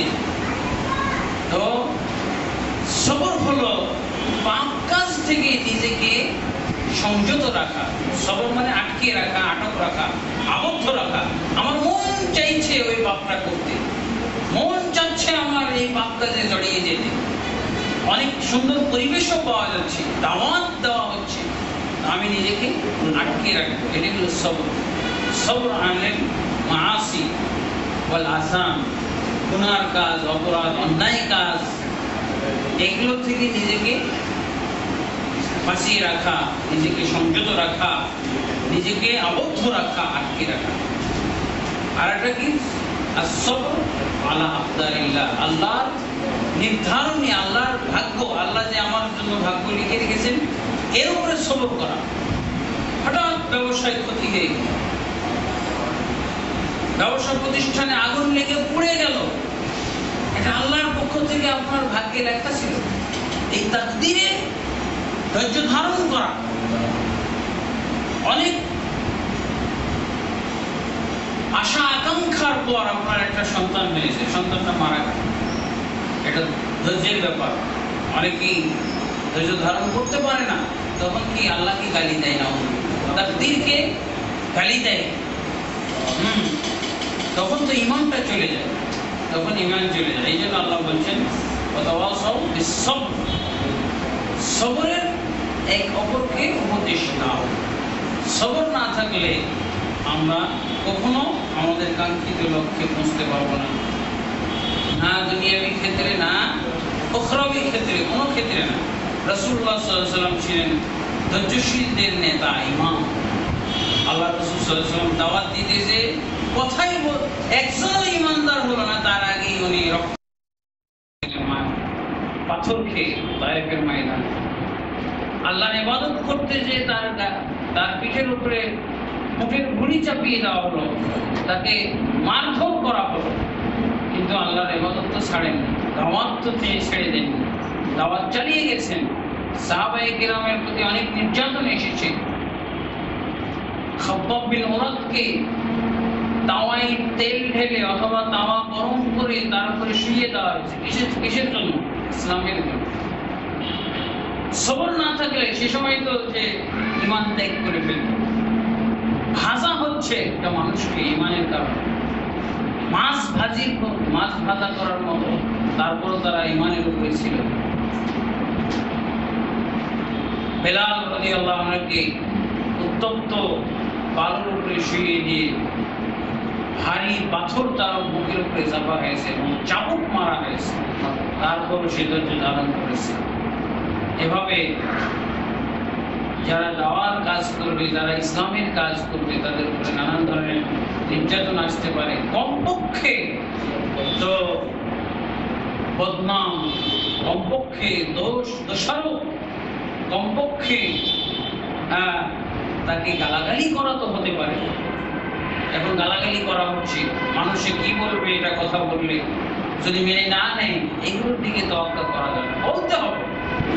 সবর, এটাই হলো দাওয়াতের ক্ষেত্রে সবরের ইখতিয়ার করা। এই জন্য আল্লাহ তাআলা কিন্তু সবরের আমলে অনেক নেকি রেখেছেন। নামাজেও অত নেকি নেই, সালাত পড়লেও অত নেকি নেই। ইন্নামা ইউওয়াফাস সাবিরুনা আজরাহুম বিগাইরি হিসাব। নিশ্চয়ই সবরকারীদেরকে তাদের যে পুরস্কার দেওয়া হবে বেহিসাব, হিসাব ছাড়া, কোনো হিসাব নিকাশ ছাড়া। এই জন্য এই সিয়ামের আল্লাহ তাআলা পুরস্কারটা বেহিসাব রেখেছেন, কারণ এই সিয়াম শুধু ধৈর্যের উপরে কায়েম একটা ইবাদত। আমার কত ক্ষুধা লেগেছে, খাচ্ছি না, ধৈর্য ধারণ করতেছি, ক্ষুধার উপরে ধৈর্য ধারণ, পিপাসা লেগেছে, খাচ্ছি না, পিপাসার উপরে ধৈর্য ধারণ করা। আমার আরো অনেক বিষয় আছে যেগুলোতে আমার মন চায়, আমি যাচ্ছি না। তা আল্লাহ বলছেন আস-সাওমু লি ওয়া আনা আজজি বিহি, এই সওম শুধুমাত্র আমার জন্যই রাখা হয়। অনেক ধৈর্য ধারণ করে বান্দা, ইয়াদা তাআমাহু ওয়া শারাবাহু ওয়া শাহওয়াতাহু মিন আজলি, সে তার সুন্দর সুস্বাদু খানা ত্যাগ করেছে, তার বাড়িতে পানীয় রয়েছে সুস্বাদু অনেক ভালো ভালো পানীয়, সেগুলো ত্যাগ করেছে। সে যৌন সম্ভোগ ত্যাগ করেছে, কিসের জন্য? শুধু আমার জন্য, নিজেকে সংযত করেছে। অতএব আমি এর পুরস্কার দান করব।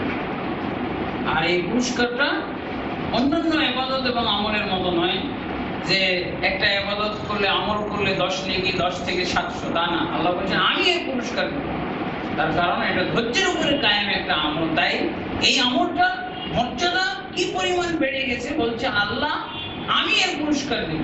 আল্লাহ যেটা নিজের পুরস্কার দিবেন, এটা কি 700, 7,000 বলতে হবেন, 7 লাখ বেহিসাব বলবেন, বলতে হবে বেহিসাব। আল্লাহ বলছেন ইন্নামা ইয়াওফাস সাবিরুনা আজরাহুম বিগাইরি হিসাব। আল্লাহ তাবারক ওয়া তাআলা ধৈর্যশীলদেরকে যে সওয়াব দান করেন, পারিশ্রমিক দান করেন, এটা হলো বেহিসাব, হিসাব ছাড়া। কোনো অঙ্ক নাই, কোনো সংখ্যা নাই, পরিসংখ্যান নাই। আল্লাহ তাবারক ওয়া তাআলা এইভাবে পুরস্কৃত করার ওয়াদা করেছেন কোরআনের ভিতরে, যারা ধৈর্যশীল হবে।